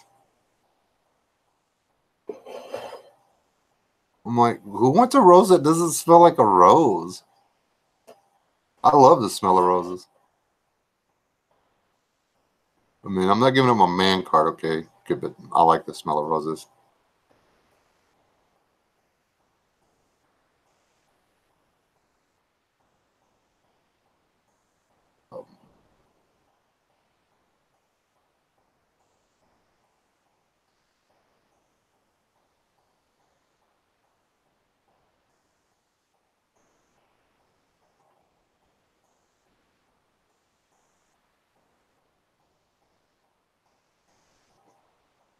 I was named after two dead guys. How cool is that?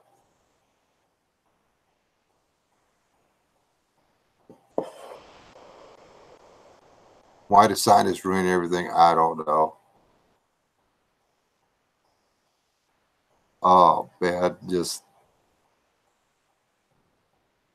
like the thing where they were a few years back. Did y'all see that where they went in and turned off the gene?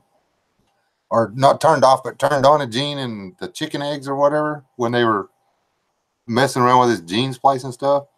And they were making the embryos in the chicken eggs were growing tails like dinosaurs. I'm like, yeah, that's not going to go wrong. Let's keep playing with that when you wanna.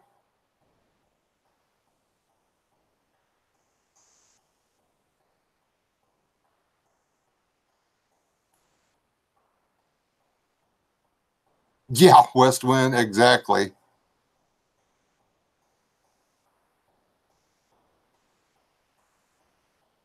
I had to reread what LS said because Yeah, it auto-corrected or whatever. yeah.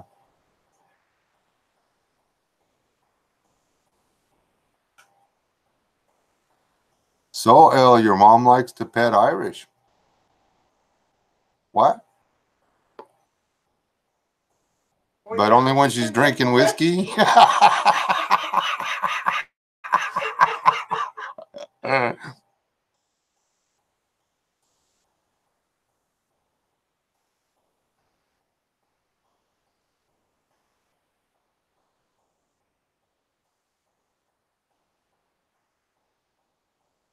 I was named after my two grandmothers. Yeah, I was named after two uncles. Two dead uncles. Yay, me.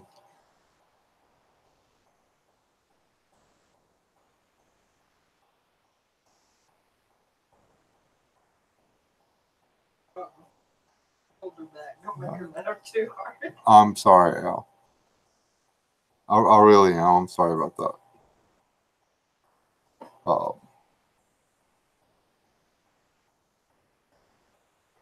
Just if your mom's ever around me, make sure I don't have my Shamrock shirt on, especially if she's been drinking.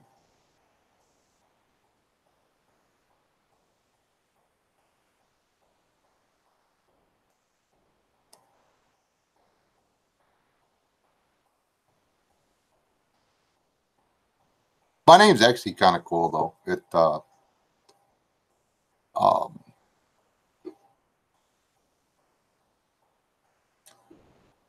it's in the Western Meadow, a leader of men.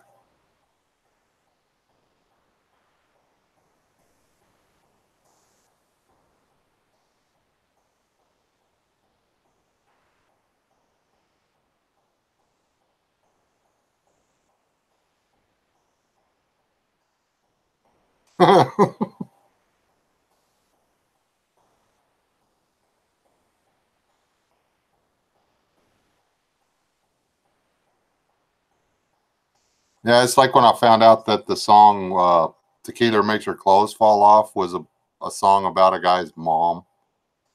I was like, oh, okie dokie.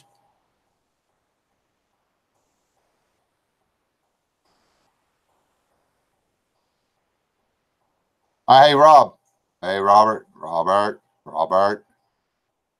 Won't be here, brother. It's nothing personal. You just like you wait too long to come in. Uh, it's been 2 hours.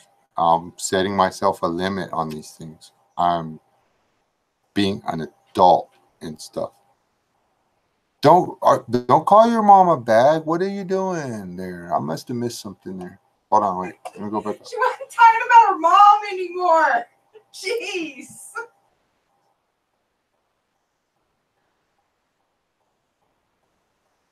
Thought I'd be tough and tote a bag of crack. Oh, okay. My bad.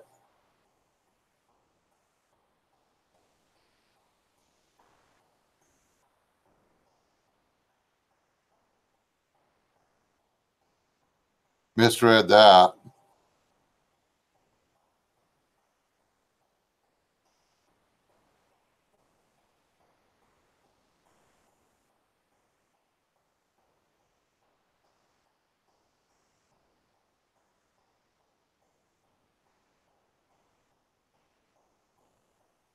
he says anything else, completely delete him from the thing.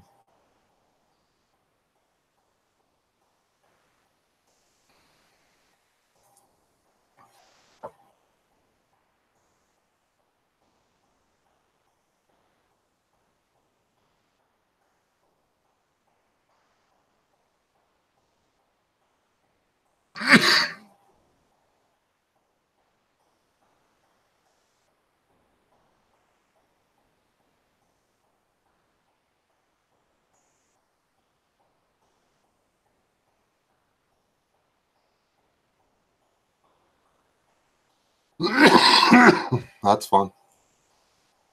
There goes my next thumbs down.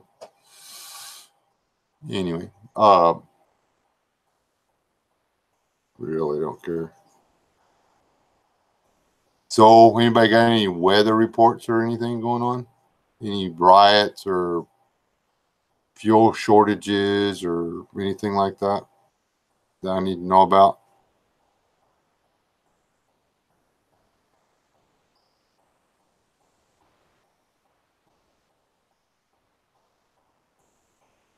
Yeah, there you go.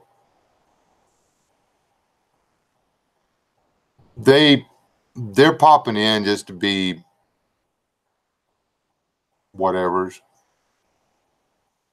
Who wants a Spanish lesson? If you're from Texas and probably most of the Southwest, honestly, you know what the word pendejo means.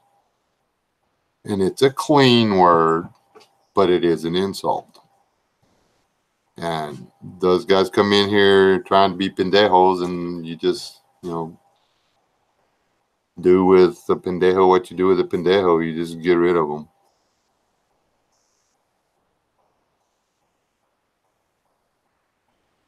I mean, you can check and see if we're still here because they're stalling me pretty good, brother. Anyway, love you, Rob. See, Rob knows what it means.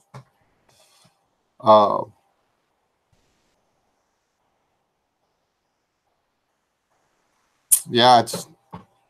I think most people call it's the one in California is Pendejoville, and I think they renamed it Los Angeles.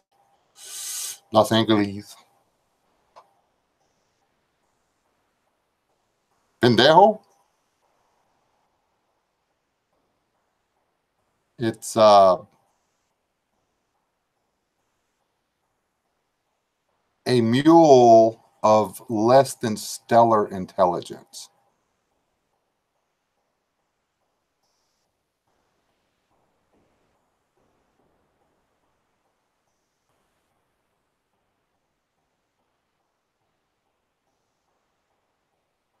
Cabron. Yeah, Cabron's a good one too.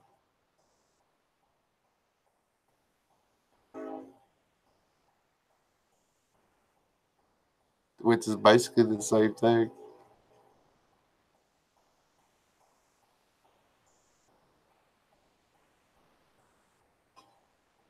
No. I was wondering if he was actually leaving.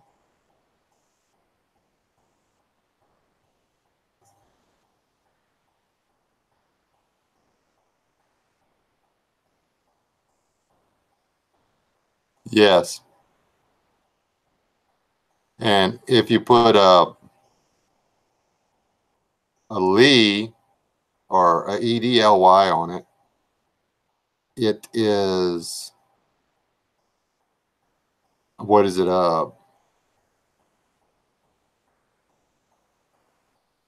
Stingy and argumentative, obstructive.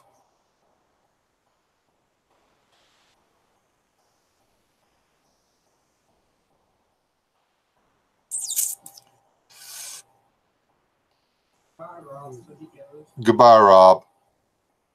Love you, brother. Yes, killdeer. Exactly that. What you said.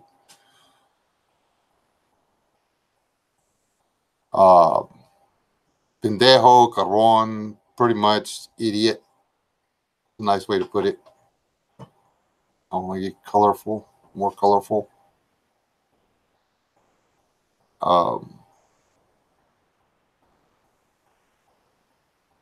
So yeah, I mean, they destroyed that one old boy's whole freaking political career over the proper use of a word.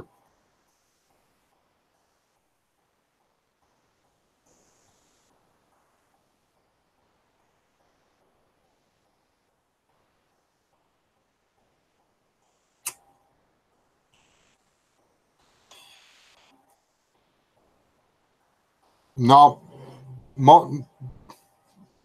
it's a deliberate act of.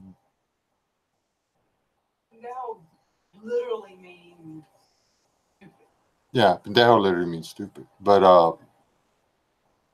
we're talking about the ends and stuff. Oh. It's beyond stubborn. It's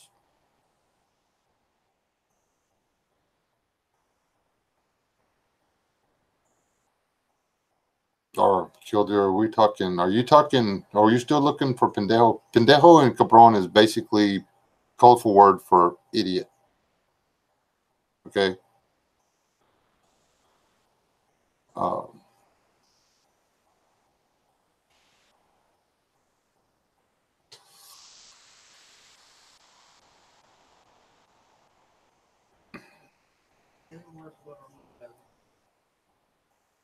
Huh?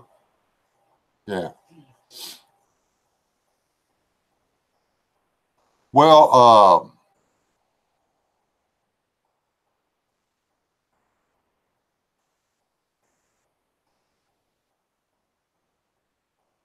okay, stupid goat then. Okay. It's slang. It's Texican. It's Tex-Mex. There you go.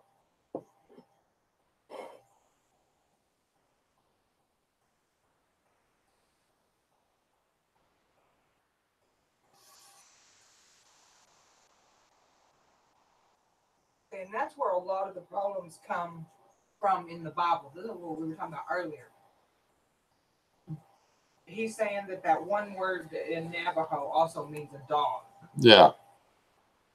And then people wonder why they get confused reading the Bible, because when they translated it, they picked the wrong words sometimes to explain it, and it didn't explain it properly. And that's because a lot of the old Hebrew texts and stuff were written in pictographs. But I mean, and that goes back to what I was saying, like the word gay used to mean you were happy, and it was not a derogatory term by any means. It wasn't, and I mean, you wanted it back. I mean, previously, if you wanted to be a gay person, you wanted to be happy and jolly and blah blah, But now we have changed the meaning of the word, and now it's a derogatory term. wow.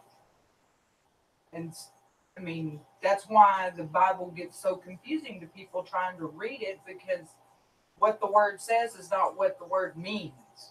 Exactly the same. That's the Bible and the Constitution both. I mean, any of the older texts and stuff. I've been watching this guy. He's been reading out of old journals. He buys journals from the early Americas or whatever and reads them. And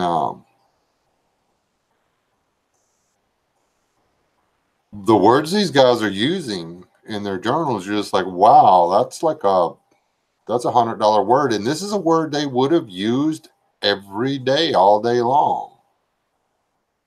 And if somebody came up to me and started talking like that today, I'd be like, what'd you just say, dude? I mean, it'd be like those guys on, yes, I still play Xbox.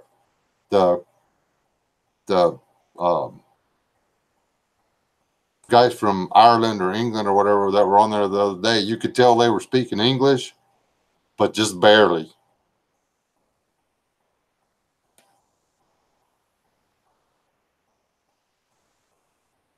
That's a good question. She loves cooking and baking. She's going to make me pies and cake tomorrow. Whatever. Whatever, yeah. I cooked when my children were growing up because I was a mother. I despise cooking most of the time. She don't like to cook. Period. Now, we will buy a frozen pie every once in a while. I like it when she gets in that mood.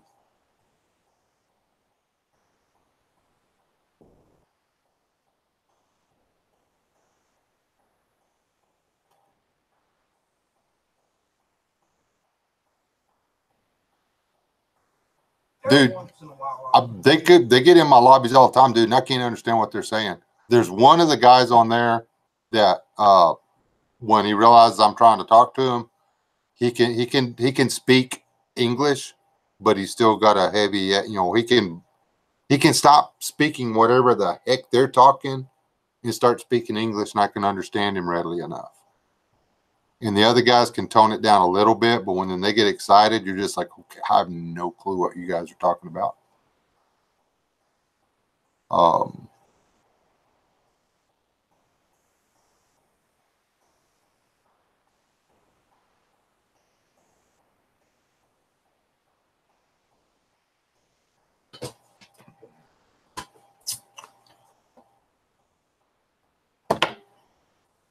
Just AIDS, Great Britain.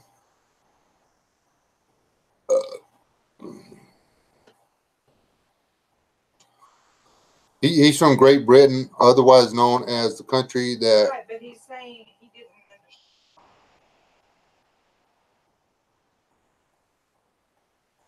I mean, basically, it just means when you say God save the Queen, you say pop-up prayer where you're requesting God to protect the Queen. Yeah, because when all that got, and there's nothing wrong with it. It's like in church when you say pray for our government, or pray for our president, which I hope everybody does. We should be praying daily for his guidance and for God's intervention in his policies and in his personal life, because that draws us closer to having a godly man in office, and therefore closer to being a godly country.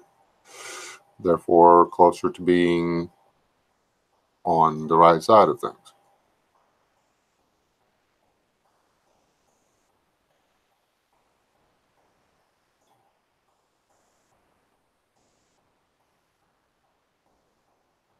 Yeah, I've wondered about that.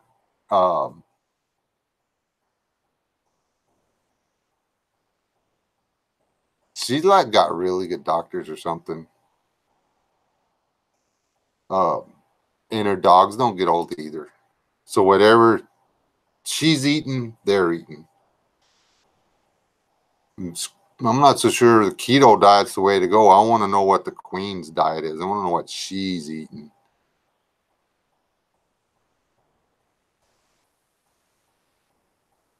George Jones. Yeah. For 100 years.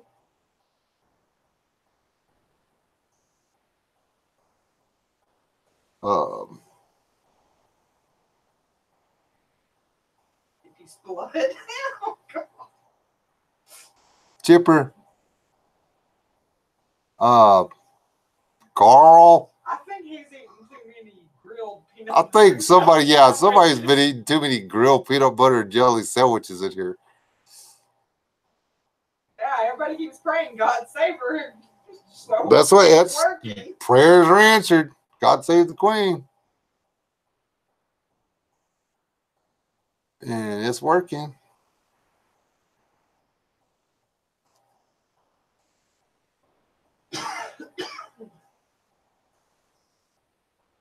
Yep, West Wind, that is true too.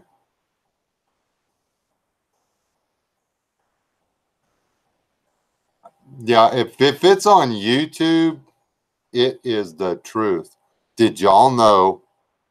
Now remember, if it's on YouTube, it's the truth. Did y'all know that I was emperor of the world?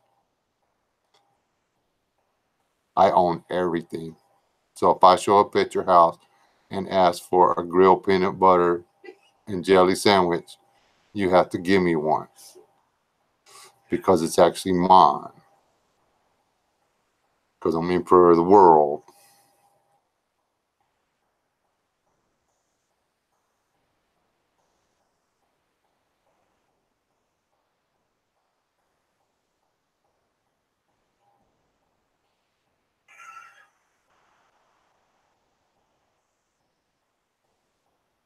You're getting pretty close, Smoking.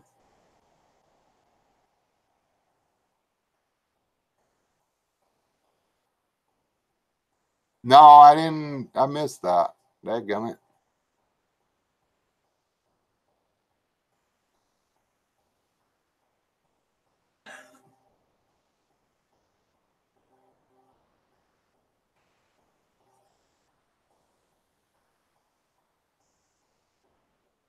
So,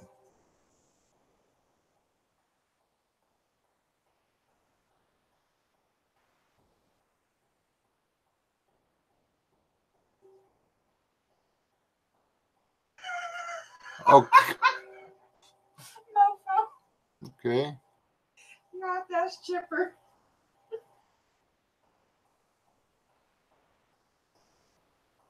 Mask Mofo, where I'm making a peanut butter and jelly sandwich and I wanted toasted bread. I would toast the bread and then put my peanut butter and jelly on it. But there is an individual in here with superior culinary abilities who actually makes the peanut butter and jelly sandwich and then grills it. And I just cannot wrap my head around the process. And I do not mean to call him out or belittle him or anything, but I'm serious, man. How did you ever come up with that one?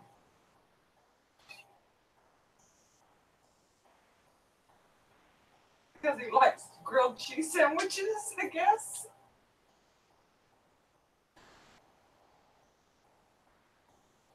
Why on earth would you want hot peanut butter? See, that makes it worse.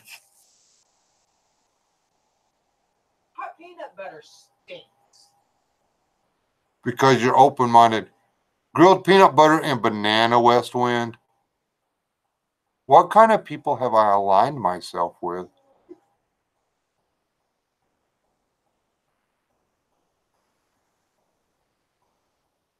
Yeah, exactly. Why ain't boiled peanuts? I don't eat boiled peanuts. Who eats boiled peanuts? I tried pickled peanuts once. That wasn't very good.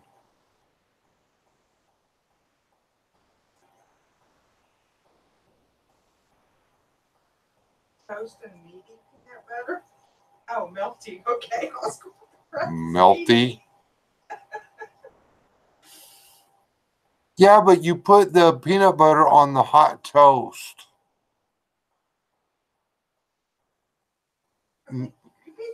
Okay. Gross. If I grill a peanut butter and jelly sandwich and wind up in the hospital. I could see just the peanut butter maybe, but not the jelly.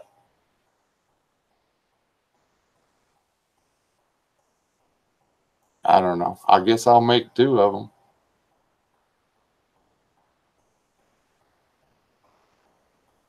There goes that peanut butter, bananas, and mayonnaise and cheese thing.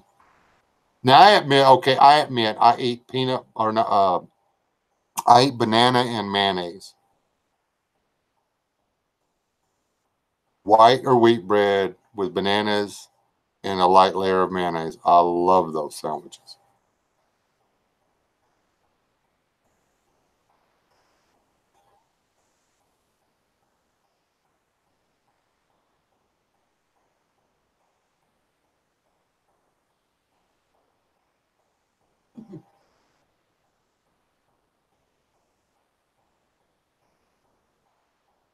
Hey, hot desert. This chat has gone to pieces, brother. I guarantee you, it's like not even right anymore.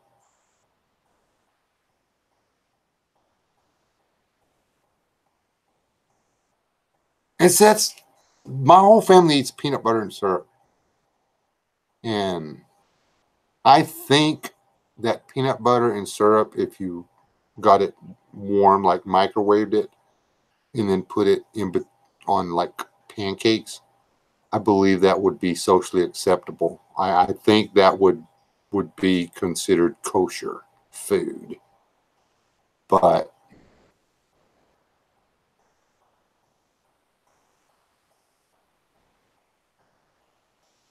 I'm not hungry.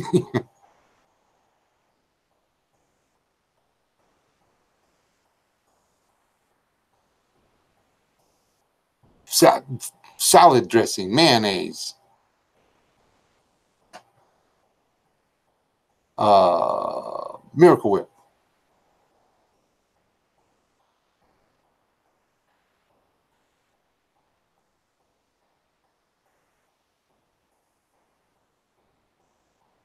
It has eggs in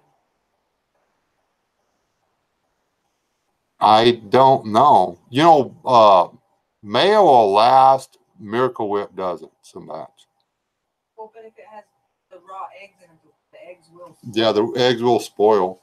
You should have to refrigerate it after you open it. If you don't, then I don't know what they're giving y'all in the Middle East.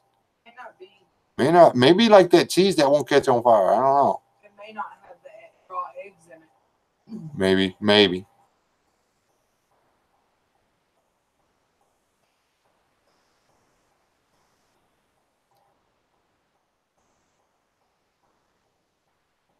I don't know what salad cream is. It's just they didn't salad cream, just another word for mayonnaise, right? Or salad dressing. We call it salad dressing over here.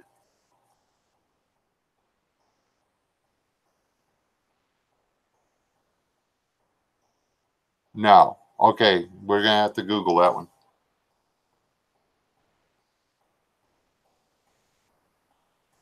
It sounds white and slimy and gross. Are you,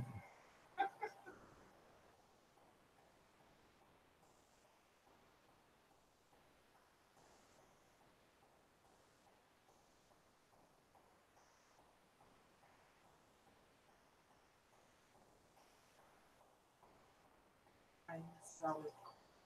I'm salad cream.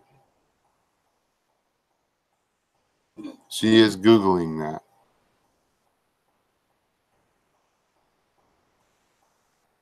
Oh, that milk in the jug that you can set on the shelf and just hold on to like forever.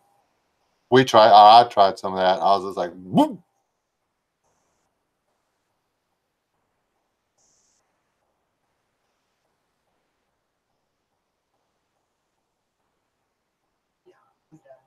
With the ranch. Is that what it is? No, it's salad cream is a creamy pale yellow condiment based on an emulsion of about 25 to 50% oil in water, emulsified by egg yolk, and acidulated by spirit vinegar. It may also include other ingredients such as sugar, mustard, salt, thickener, and spices. But it's got egg yolk in it. Well, so does mayonnaise. And I don't like mayonnaise. Okay, yeah, she vetoed that. I thought it sounded pretty good. Whenever you say emulsified, that just makes me like all hungry and stuff. What's emulsified? That means like mixed with? Sorta? Okay. Sorta. I like it.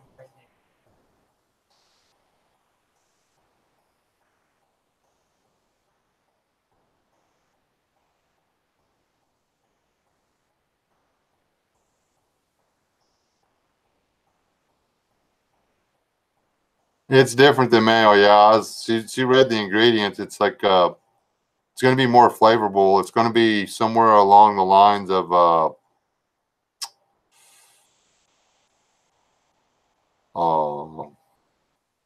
dadgummit, like McDonald's special sauce or whatever that is. And I ain't eating a McDonald's burger either.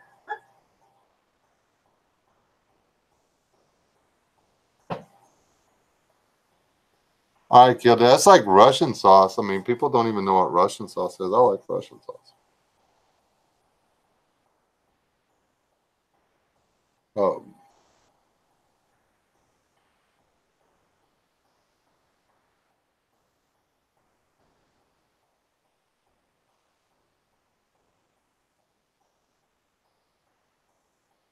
You know that pizza that they used to feed us in school?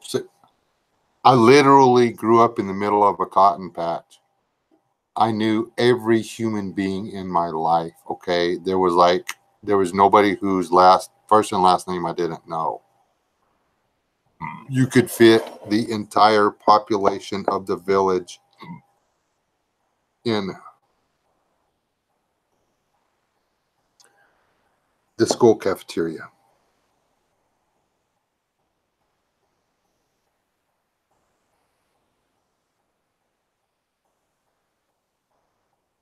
When I was in elementary.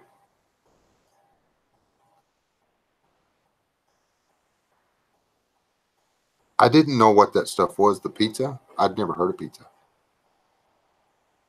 I didn't know what it was. I just knew it was bread with stuff on it, and it was really good.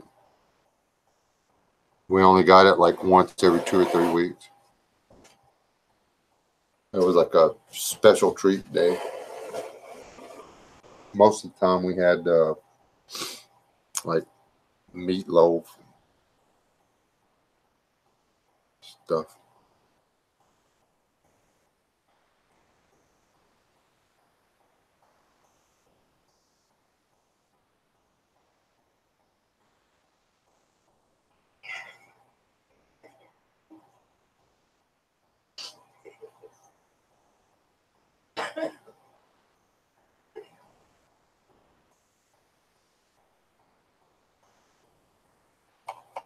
Rob is back. I He said, see I that. knew you would still be on here. It's not like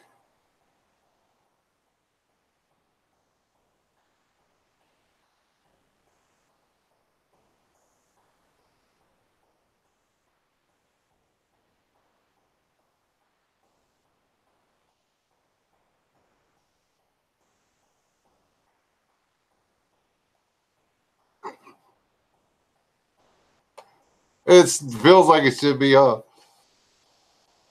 have absolutely no self-control. I have no self-governance at all. Well, no, I am totally anarchical in the fact that I have apparently no rules. In my house, it's the survival of the fittest. The strongest makes the laws, and therefore I am my own king. Or something.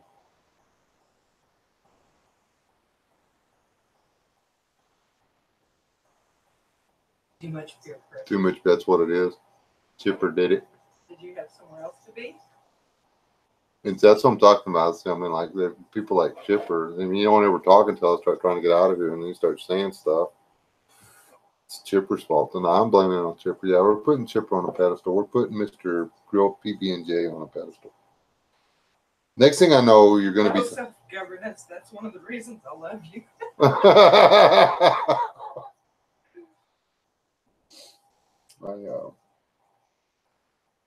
I just pretty much let myself do whatever I want to do. Which at times is fun. At times it's a little scary. Robert, dude, went and got the stamp yesterday, okay? There's not a single stinking bird in the hayfield today.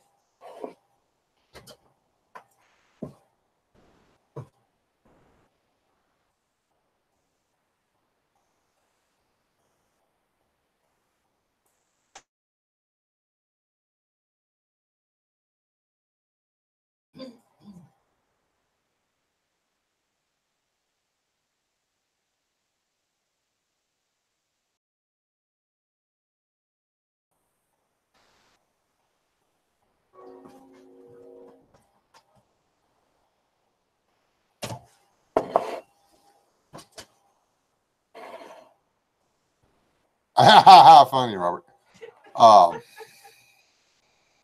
Anyway, yeah. They were noisy to annoying, okay, Sunday.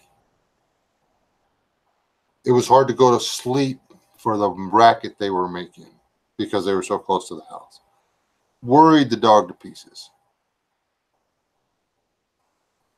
Get the stamp. Not a bird in sight.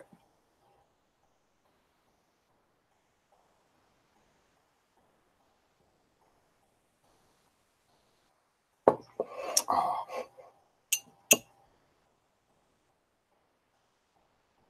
9-year-old mother-in-law. It's one of them virgin.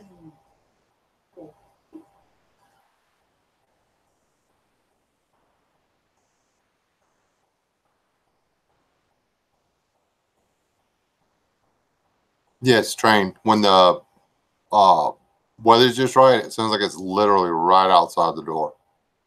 And then half the time, most of the time you can't hear it, but it is sopping wet outside. I mean, it's you know, on the lake when the sound carries really good because of the water, I guess. More humidity, more the sound. Yeah. And the leaves are all gone now, so.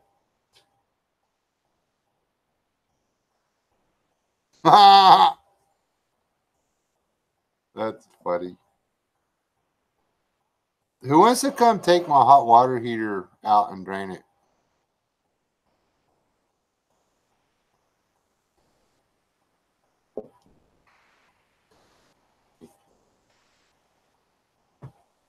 Remind me when I get off here, go to the store and not let me go to sleep.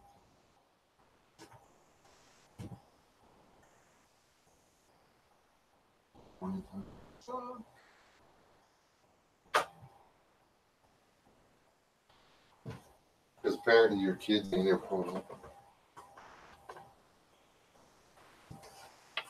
Ooh.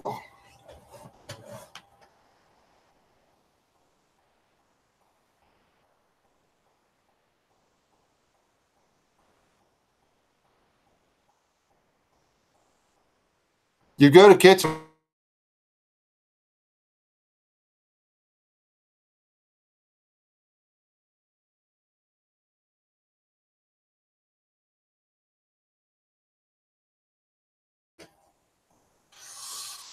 I had my deal all planned out. I was going to go swing wide, go up through the trees,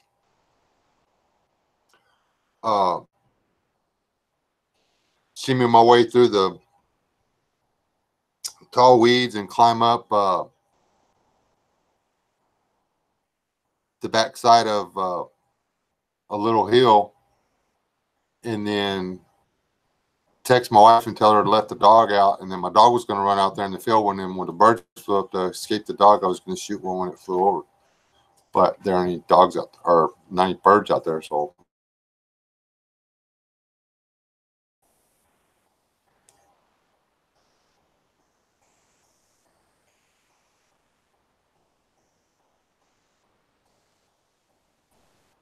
Well, you got to lead them for like, you know, a full, depending on how far they out, a full length of the bird or wingspan or whatever. So you got to lead them like 6 to 8 feet. I mean, you got to try to shoot the bird. You know, if you shoot at the bird in the front, and you'll kill the second one in line, kind of deal. I mean, them things are kicking it. They're going what, 50? And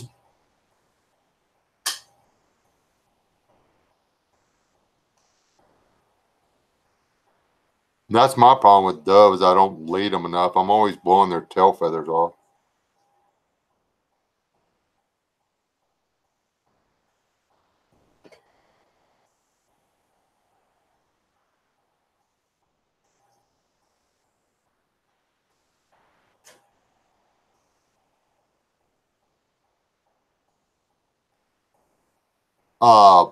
What, standing flat-footed, they're pads to the top of their head. What, they about 4.5 foot tall. They got like a 6 foot wingspan or something like that, don't they?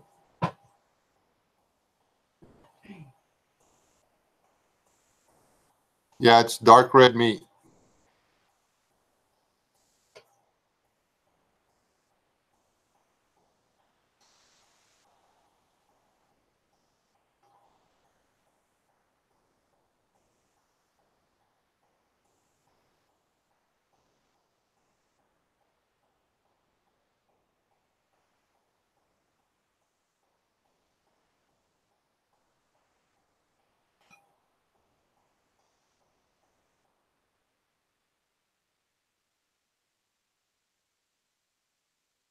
anything this weekend?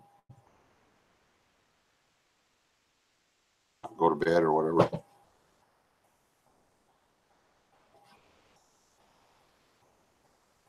We looking for bed? Oh, I lost my pencil. Oh, I didn't steal it. You know what makes it hard to do Sudoku? Doing Sudoku. I don't see how you do that crap.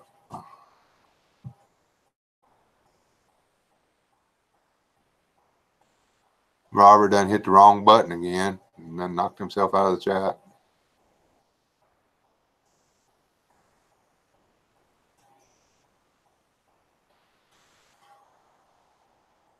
That's the last thing I need is another mother-in-law.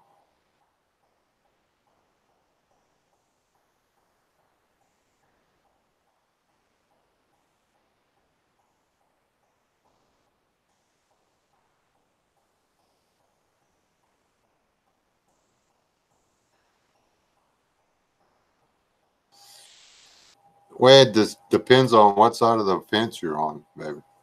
If it's for sale or for sale. You see?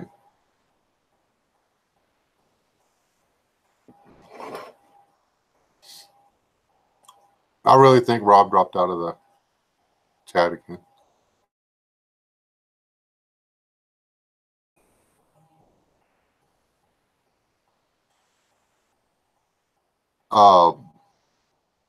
No, they're actually really pretty. I've been able to the closest I've ever been is about 20 yards from them. A live bird. There were hay bales in the pasture when we first bought this place, and I knew they were coming in, so I crawled through the. There was two hay bales that were the big round ones that were laying down, and how they'd come together. There was enough room for a guy to crawl between them, and I crawled all the way through the weeds, all the way down the slope into the.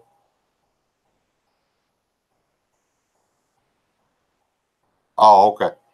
And okay, Rob. Anyway, crawled between those two deals, and I sat there and I waited. And sure enough, they walked where I was close enough, but I could actually, I mean, I could see their eyeballs and I could see their beak. Their beaks are like huge. But anyway, Robert, what are y'all doing this weekend?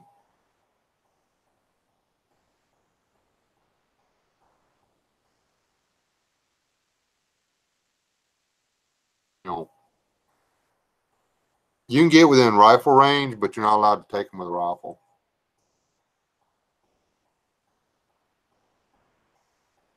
You're supposed to shoot them with steel shot.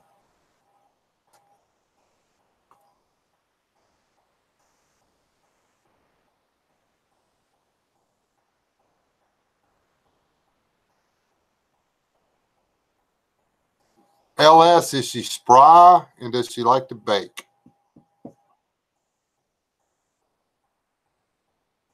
You need to put stuff like that out there.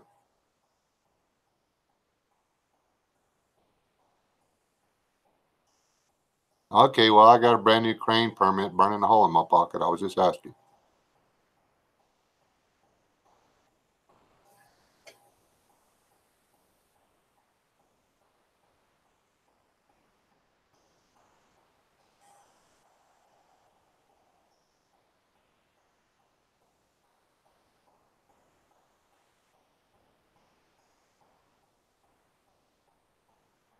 I was asking for you, Smolo. I want to make sure you get a good deal here.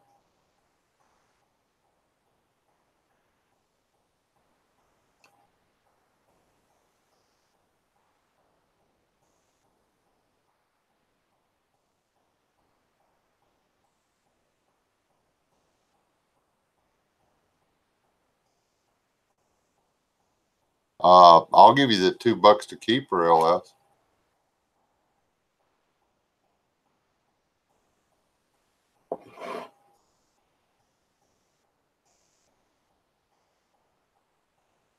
All right.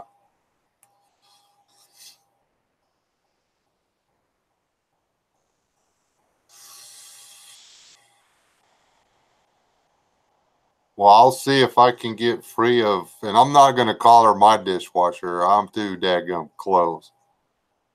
See if I can get free of my lovely young bride. If she thinks she can make it a few hours without me, then I will sneak up there.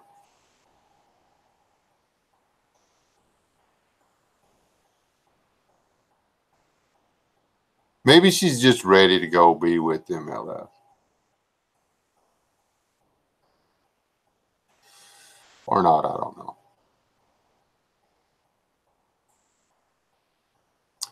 And this is the correct way to sell a mother-in-law. Okay? Y'all ready for the sales pitch? Here you go. For sale or trade for something of equal value, one slightly used mother-in-law. She's spry, likes to bake, excellent cook, devout woman, and an excellent wife. Rehoming fee, $150. Photos and references available upon request. No. See, he was hearing the pitch and he was like, "Woo, I got to get out of here before I want to buy another mother-in-law."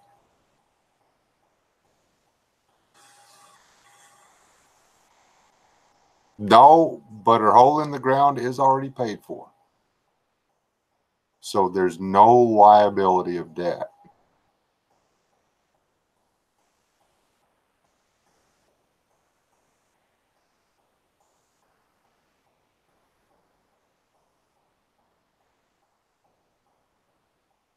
No, she's not like to get baked. My mother-in-law, she don't like the smell of that stuff, does she?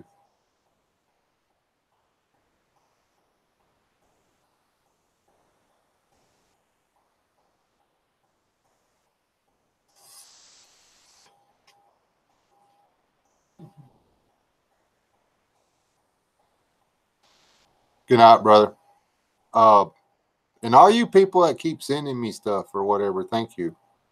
I'm not gonna tell y'all to stop because it really makes me feel good. I honestly never get gifts.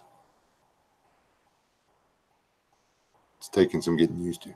I still don't know how to thank y'all on the mail call videos and stuff. I mean, nobody gives me stuff.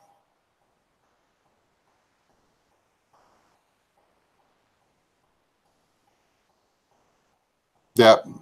So is yours, Westwood. I've actually got it out there. I've banged on it some.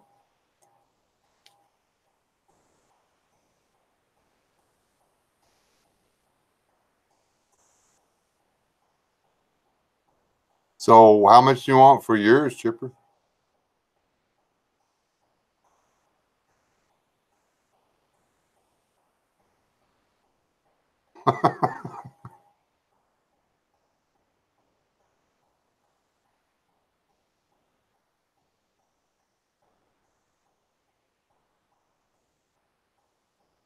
Taking offers. Oh man, I gotta go to New York to get her though, huh? Or no? I don't know. That was somebody.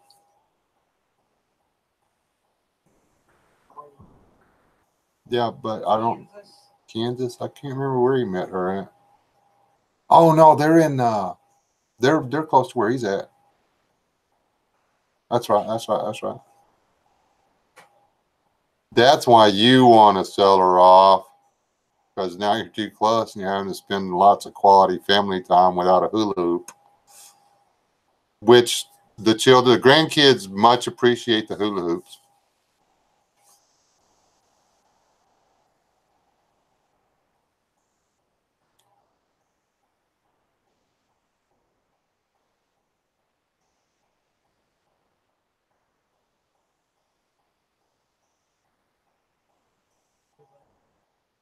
Yeah, I saw that.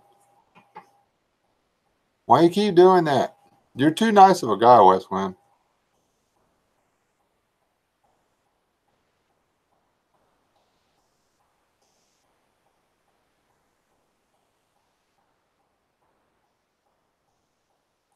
Well, I've been looking. There's not any more here. I think maybe they were, I don't know, maybe they were racist or something. I don't know.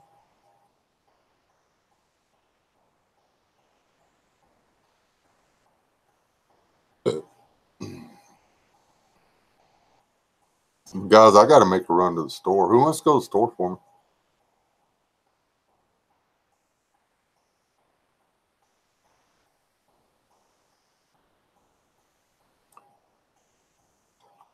Oh,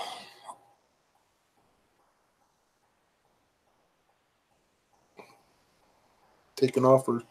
Ooh, Chipper found me a truck, man, but I ain't got the money for that thing.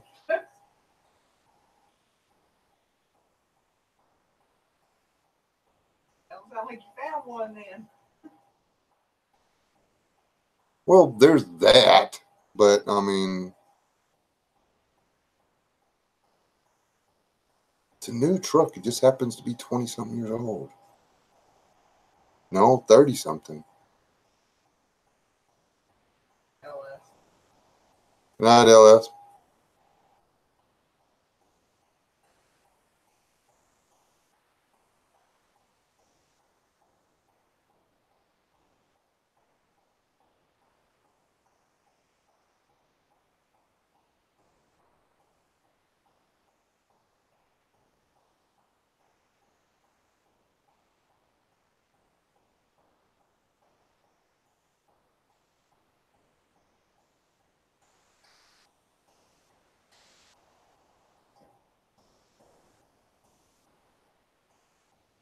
Yeah, something like that. No, it's a, I wrote the particulars down. It's an, 86. yeah, it's a, again, I didn't write the year down, but I think you're right. I think it's 86, 87. It's 86 or 87 F-150. The body is in mint condition. It's the sport truck of the year. It's got the original rims. The guy, it's got 63,000 original miles on it, and the guy took and replaced everything under the hood. It's got, new starter, new alternator, new water pump, new everything, new everything. It's like a new truck, but he wants 8250 for it.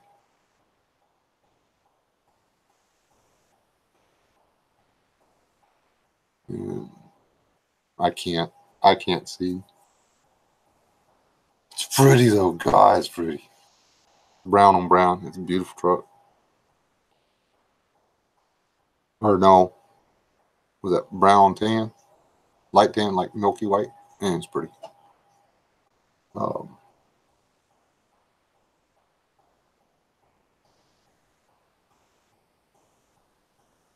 Take the wife to town truck. I would not be able to bring myself to throw tools in the bed of this truck. The bed of the truck is primo, dude. That's why if I bought it, I would have to let my wife drive it, which I think I wouldn't have a choice in that. That just occurred to me. You'd pretty much just take the keys, and I'd be driving the Toyota.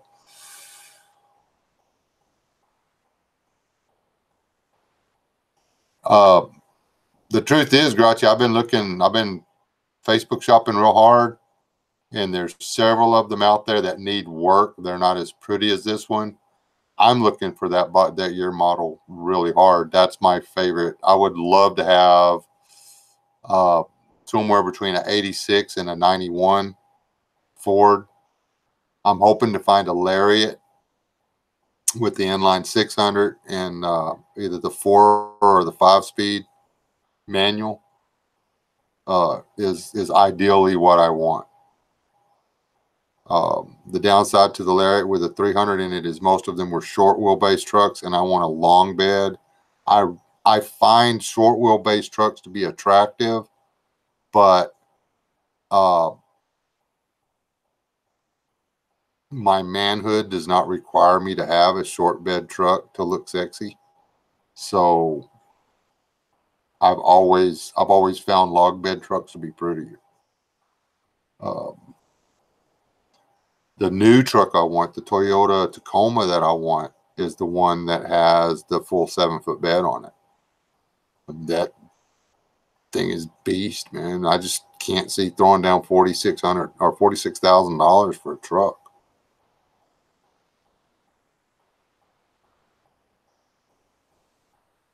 Well, that's a good buy.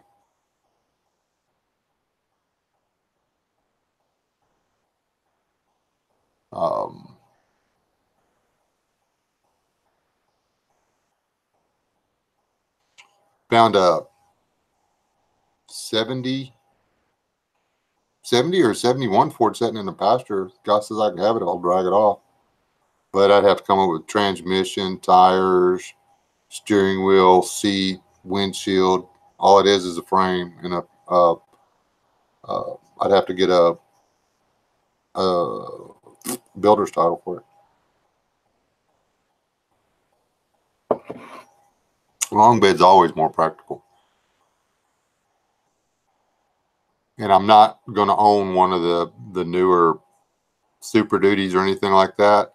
I do not want to have a ladder to get to my toolbox in the back of the truck. You can't even lean on the bed of the new trucks. They're too stinking tall. You can't lean on the back of the truck and have a conversation. I mean, they built the trucks now to where you can't lean on the back of your truck and have a conversation. That's exactly what they're doing. They're trying to ruin. I mean, you'd have to drop your tailgate to get to the cooler. And that's like this. That's just not natural.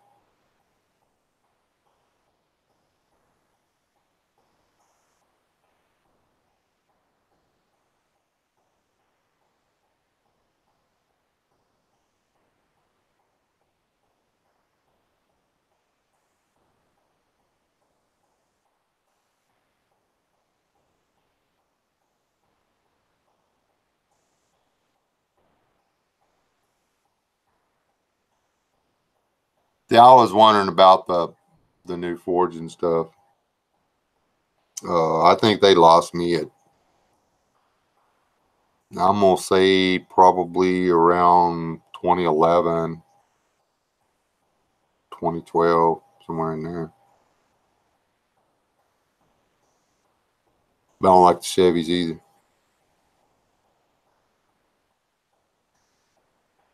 That's about the year I decided that I was just going to go old school from now on.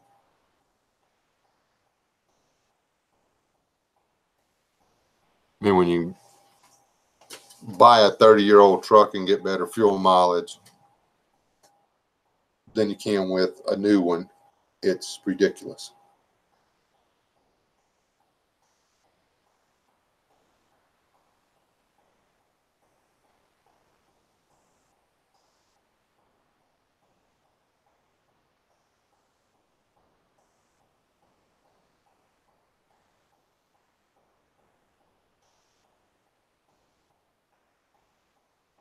The only thing with the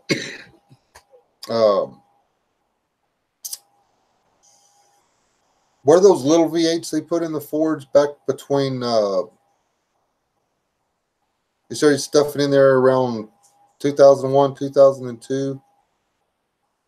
Whenever they came out with that the square nose, when was that?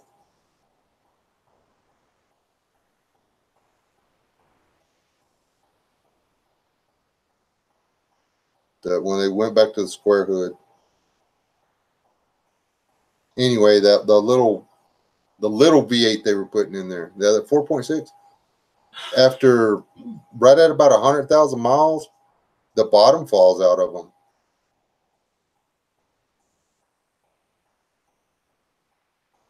They they keep running, but you fire them up, and all you hear is sound like a Chevrolet starting up. Not as loud as a Chevrolet starting up.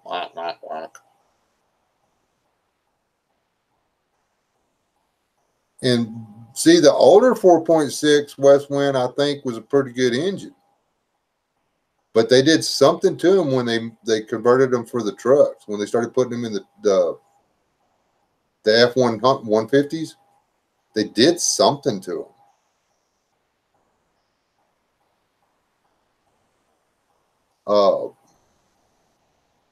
Like the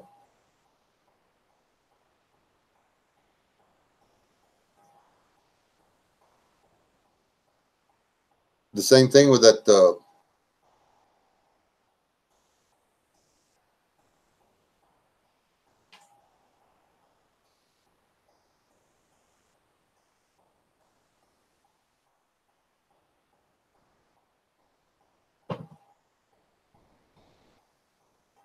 Yeah, there's a lot of the 90s Chevys and stuff that are still out there. Or GMCs, rather. I like the GMCs. I don't know what the difference is.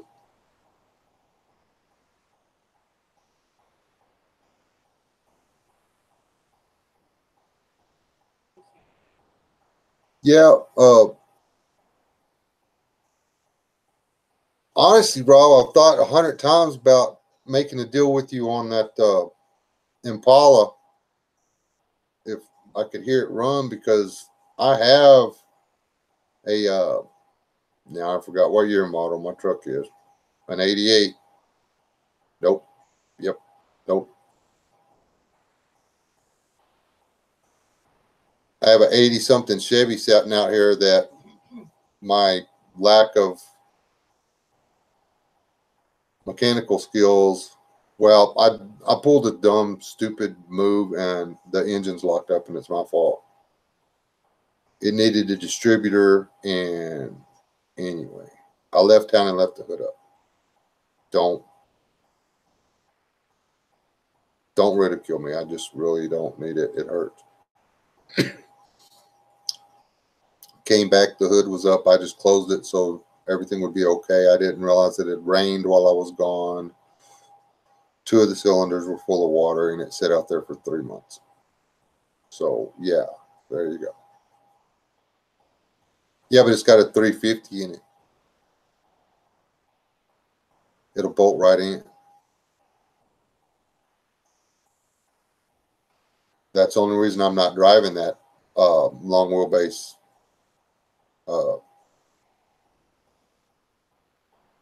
Chevy out there, is because, well, yeah, I got a brand new alternate or distributor.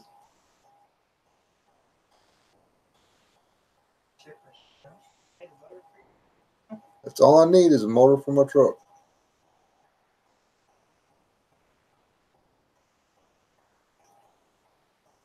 But I am not giving you $1,800 for something that you pulled out of a car because it was messing up, and then have to go spend another $400 or $500 for an intake manifold and this, that, and everything else, so I can make it work in my truck. I'm just not going to do that.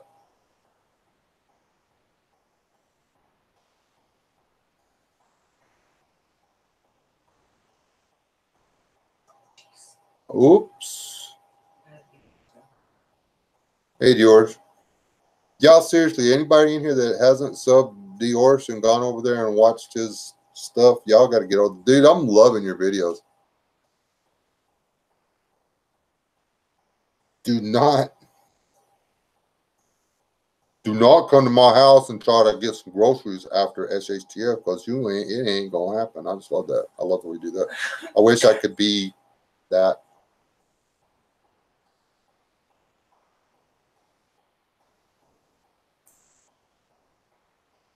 What year model Suburban is that? Because I might be able to find a pickup truck hood that'll go on it.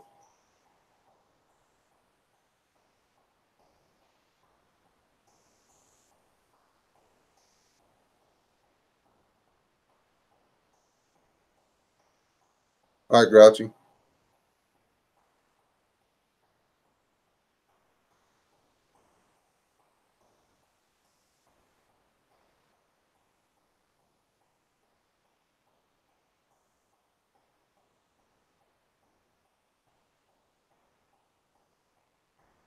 believe it or not, Diorce, I watch or listen to a lot of your videos, but I don't comment or get to hit that thumbs up thing because me and my wife I'm usually in the car with my wife or whatever. And, you know, we just play them on one device. And if we're in the car together, I'm driving. So we play our favorite YouTube people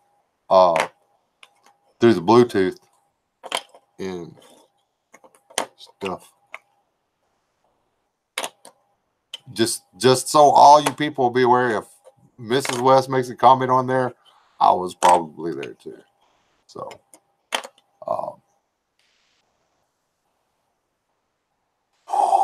it is a. You know what? They haven't sent me a thing for registering it in forever. The Chevy, I guess they gave up on me. Oh, cool. It's either an 83 or an 89. I honestly cannot remember.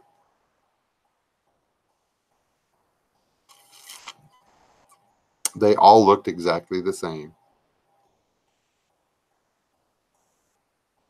I can't even remember if it's got square or round headlights.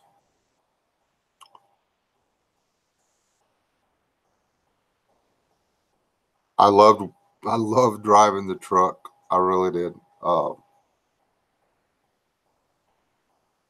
It's a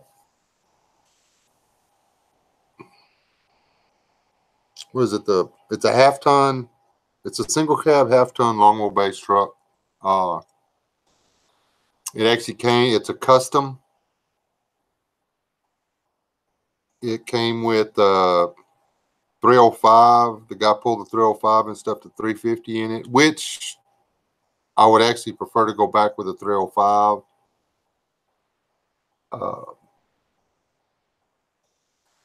For what I do and the kind of driving I do and stuff, I don't need a 350. I'm not going to be hauling a trailer. I'm not going to be hauling a mule or a donkey or any other kind of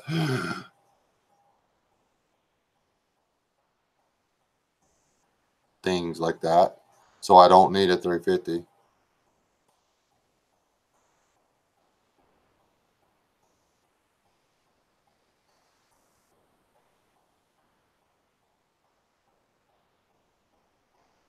Who has a Subaru?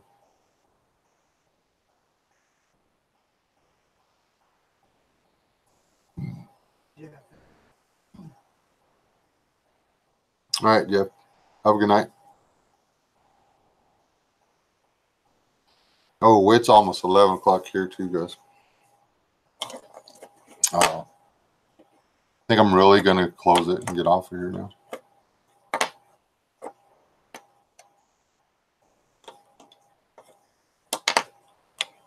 If I'd had any sense, I'd have closed that other one a while ago and reopened it as like I did that one time. I got to keep the Bible studies down, that way people can watch them. Come back in and watch them. Nobody's going to come in here and watch a 3.5 hour chat. But I guess if they just come in and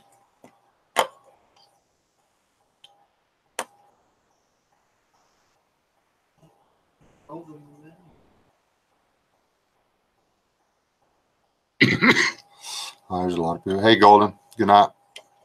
I can pick up a 85 Suburban for $3,000.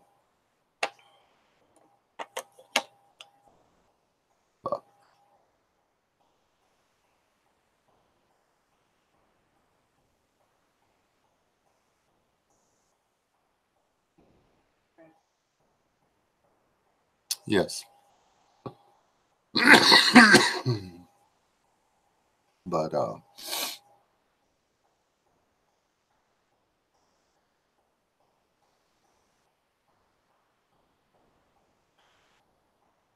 But yeah, and I don't. If I'm gonna do this, I think just heads up to everybody. I'll put it on my community page. I think what I'll start doing is doing the Bible study and then I'll open a second one and let everybody jump over and we can chat about whatever.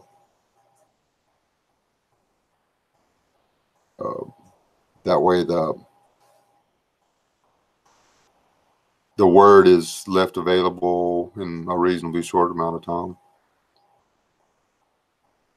I've actually thought about pre-recording the Bible studies and doing it like that. Less interaction though, which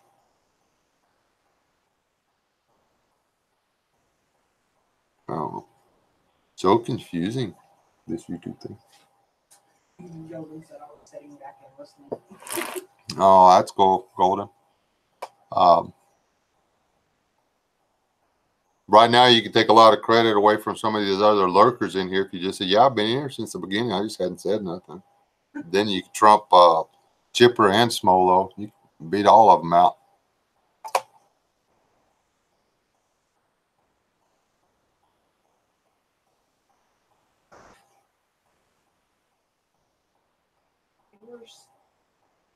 Yours, thank you. And so do I.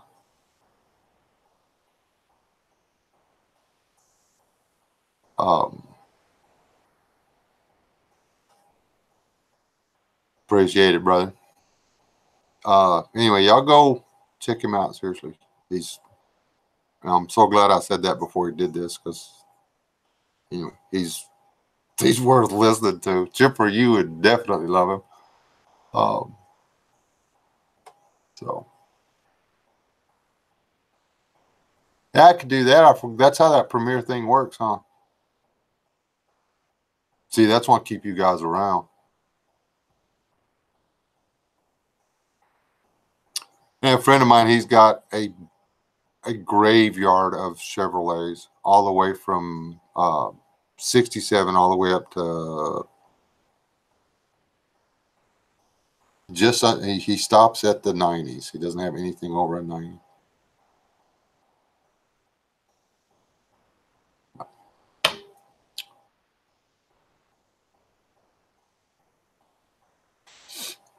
Yeah, but the trick is to stay in the whole chat without commenting, because Chipper can do that. I've seen him do that. He'll say hello, and then he'll say goodbye. And because he likes to lurk. But anyway, God bless y'all. Y'all stay alive and do not die. I will catch y'all Friday night. Or will y'all catch me Friday night? 7:30-ish. We will talk about something cool. I hope. Maybe. Anyway, God bless.